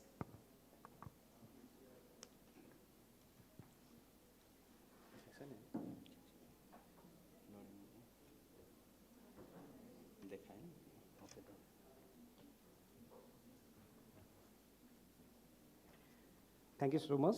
Thank you so much for your patience also. I'm presenting the Exploring Reporting Patterns in Nepali Print Media problems versus responses. It's a content analysis of Kantipur Daily. It's private media and Gorkhapatra State One media. So I will run through the slides, so it will help me to be in the time. So first of all, background, it means I will talk here what gap I found in this topic. So I go over here. Nepali media studies have largely ignored the balance between problem focus and response inclusive reporting. And next is, there is no such type of systematic analyzed reporting pattern in major Nepali daily. So I run this research, this content analysis. Here is philosophy and theoretical framework of this study. Philosophy, it's rooted in constructive journalism, emphasizing balanced narrative with actionable insights, and solution journalism serves as a practical application of this philosophy. Theoretical framework, I have taken two theories over here. Social responsibility theory, it's media roles in promoting informed public discourse, and framing theory, which examine how problem responses and events are framed in the news. So I have the it's qualitative content analysis methodology. I have taken sample from Kantipur Daily, which is a private media outlet, and Gorkhapatra Daily State One. I have taken first news from the left side from September to November 2024, 82 plus 82, 164 article news. Reasoning of this selection, this study focused on Kantipur of private publication and Gorkhapatra State One, representing two major categories of Nepali print media. So, and the first news from the left side was chosen to maintain consistency and avoid selection bias. So research questions are here. I will go provide from it. The objectives also I have talked about, I think, so I will go. And the limitations. It's focused only on 2 newspapers and 3 months. Excluded news interviews or FGD for deeper insight into editorial decision making. A sample limited to the first article on the left side, which may not represent the newspaper entire content. So coding framework, I think it's important to elaborate some points over here. I have made 3 code framework, and I have divided into 4 each, and there are indicators. The problem focus article has indicators. The main focus in the negative aspect, problem, failure, or crisis, 1.1, 1.2, no mention of step, action, or plan to address the problem. And next is the article emphasizes impact, such as loss, damage, suffering. And next is tone is predominantly critical or alarming. And in the category response inclusive articles, I have made indicators. 2.1, the article describes a specific action or response taken by a stakeholder, such as government, NGOs, citizens, and 2.2, mention of program, policies, or initiative designed to mitigate the problem. And 2.3, coverage of success stories, progress, or positive efforts. And 2.4, the tone may be optimistic, neutral, or analytical. And the third, event-based news, indicators are the article focus on who said what at an event, such as meeting, inaugurations, press conference, and the limited or no connection to broader societal problem or responses. And number 3, coverage often revolves around announcement, promises, or rhetoric only. The next is the tone is often neutral or celebratory, depending on the leader or organization. So this is the finding. Total news I have read in this process, I have analyzed in this process, 164, Kantipur. Kantipur has 47 problem-focused news has published, and 26 solution-oriented news has published, 9 event-based. Gorkhapatra, 9 problem-focused and 11 solution-oriented stories have been published, and 62 event-based news stories have been published. So it means, and as I have to go analysis of patterns. From this data, Kantipur predominantly problem-focused. and emphasizing investigative journalism also, but predominantly problem focused, but emphasizing investigative journalism also, but limited solution-oriented coverage and often lacking government or citizen responses. And in Gorkhapatra, primarily it is event-based, reflecting its state-one nature, and the minimal problem focus are solution-oriented articles. So there are further discussion. I think Kantipur, after analyzing this all news, Kantipur editorial emphasis on holding power accountable, and Gorkhapatra state-owned status leads to prioritizing government activities over critical or solution-based reporting. I think how they differ, there is clear divergence in editorial priority, with Kantipur more critical and Gorkhapatra more event-focused. So it's, I am in the conclusion. Some key findings are here. Kantipur is heavily problem-focused, while Gorkhapatra is event-based. Both lack adequate coverage of grassroots or people-driven responses. And reporting pattern reflects the editorial stance and the ownership structure of the newspaper. So I think a significance of this story is provides insights into Nepali print media's adherence to constructive journalism and highlights the gap in response-oriented reporting, contributing to future scholarly discussion. Thank you. Thank you for listening. Thank you, Mr. Koirala, for presenting without losing your confidence after the third attempt. Please come here to have your seat in your desk. And now I request the floor to ask some questions to the panelists or researchers. If you have any question, please. Please provide microphone. Thank you, Comrade sir. Thank you all the presenters for the insightful presentations. My question is one for Srimanji and a very short, just a inquiry for Ajayji.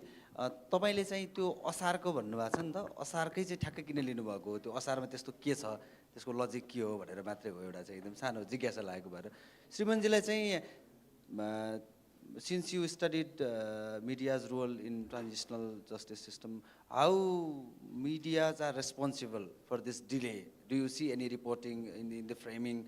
How responsible are the media for the delay of this transitional system?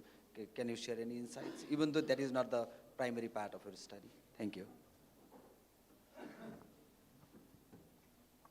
Any other from the floor?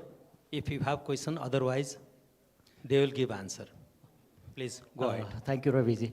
As during my presentation, I told that my sample frame is just 3 months after the endorsement of the bill, transitional justice bill.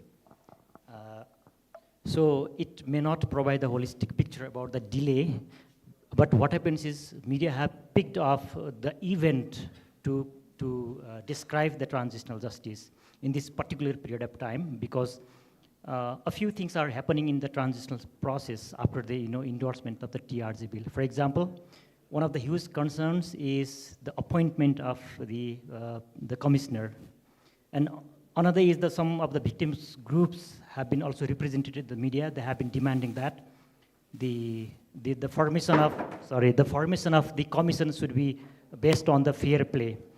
So in this sense, media have remained largely pro-people, I would say, and they have come up with a few points, particularly as a cause or the factors that has delayed transitional justice process. For example, lack of political consensus. Why, at this particular point, political party have agreed to endorse the bill? Why not before? So one of the questions that media have raised. And another thing is media are skeptic about the possible fair play in the formation of the commissioner. The appointment of the commissioner. So these have been two most critical factors which media have raised as as in a skeptic tone. So that is my intake. Thank you. धन्यवाद क्वेसनको लागि। मैले असार महिना मात्रै किन choose गरेँ भन्ने question गर्नुभयो। के भने 5 वर्षको पनि किन गर्यो भन्ने कुरा क्वेसन गर्दै गएर राम्रो हुन्थ्यो। 5 वर्ष चाहिँ अलि लग्निच्युडनल स्टडी गरौँ भनेर हो, र त्यसमा 5 वर्षको सबै महिनाको गर्न चाहिँ अलि असम्भवै थियो, किनभने सर्ट फ्रेमवर्कमा सक्नुपर्ने थियो। त्यही भएर असार भनेको वर्षको अन्त्य, असार मसान्त भन्छौँ नि हामीले, त्यो हिसाबले मात्रै चुज गरेको। यो चाहिँ ऱ्यान्डम स्याम्पलिङ अन्तर्गत गरेको, त्यस्तो केही छैन। असार चुजै गर्नुपर्ने आधार त्यस्तो छैन, एउटा गर्नुपर्ने हुनाले त्यो चाहिँ चुज गरेँ। धन्यवाद। Okay, thank you very much.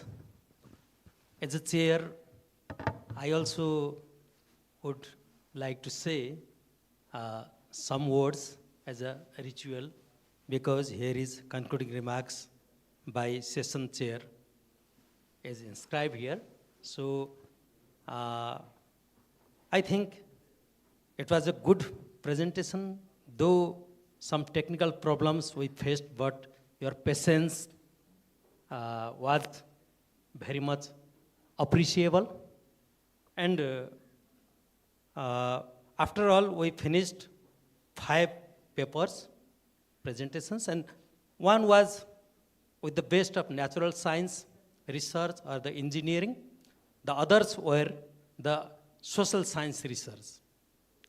As we go to the social science research or scientific research, the thread of the scientific research goes to the 600 BC, to the Thales of Millets, and Socrates, Plato, Aristotle.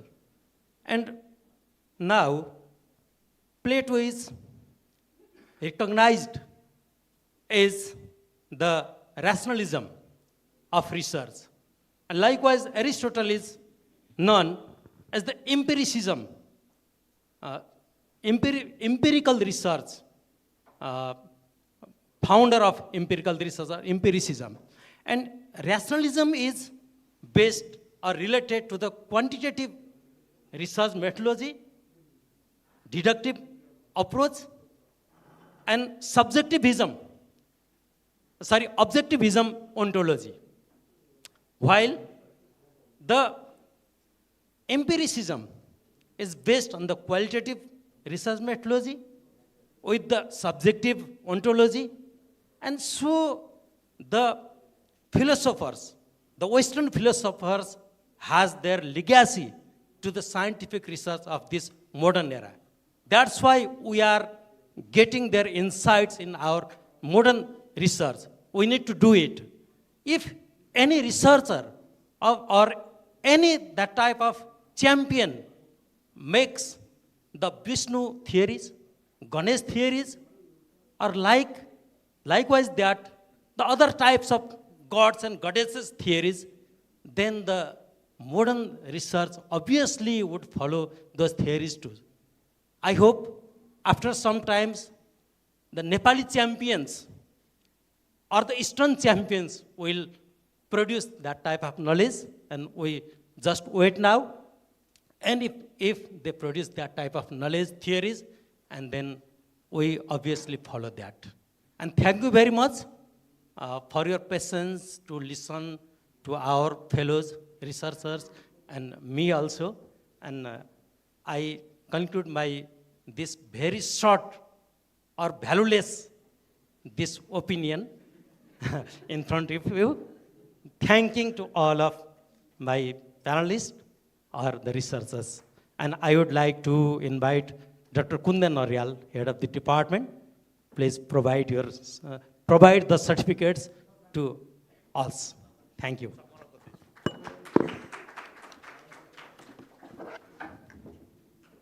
While they are having photos and certificate, I just want to make some announcement for tomorrow. Tomorrow we'll have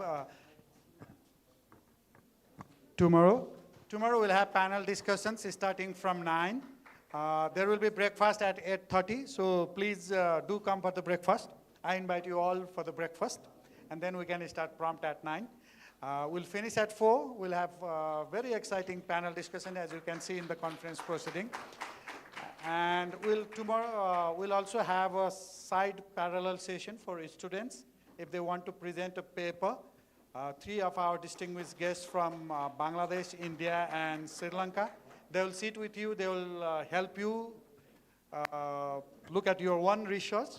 So it's an open presentation, so students can just come in with a slideshow, just put your name and then present it until launch.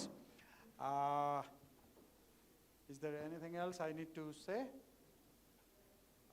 Thank you very much for your time. Although it looks a lot of chairs are empty, I counted you. We are 54 people right now. That's quite an achievement for a research conference anywhere in the world. And also today and tomorrow we have a very exciting exhibition next door. It's called Supercharged by AI. It's an exhibition not for, it was meant for Europe. It's an outcome of a lot of research work done in Europe. It's a very exciting one.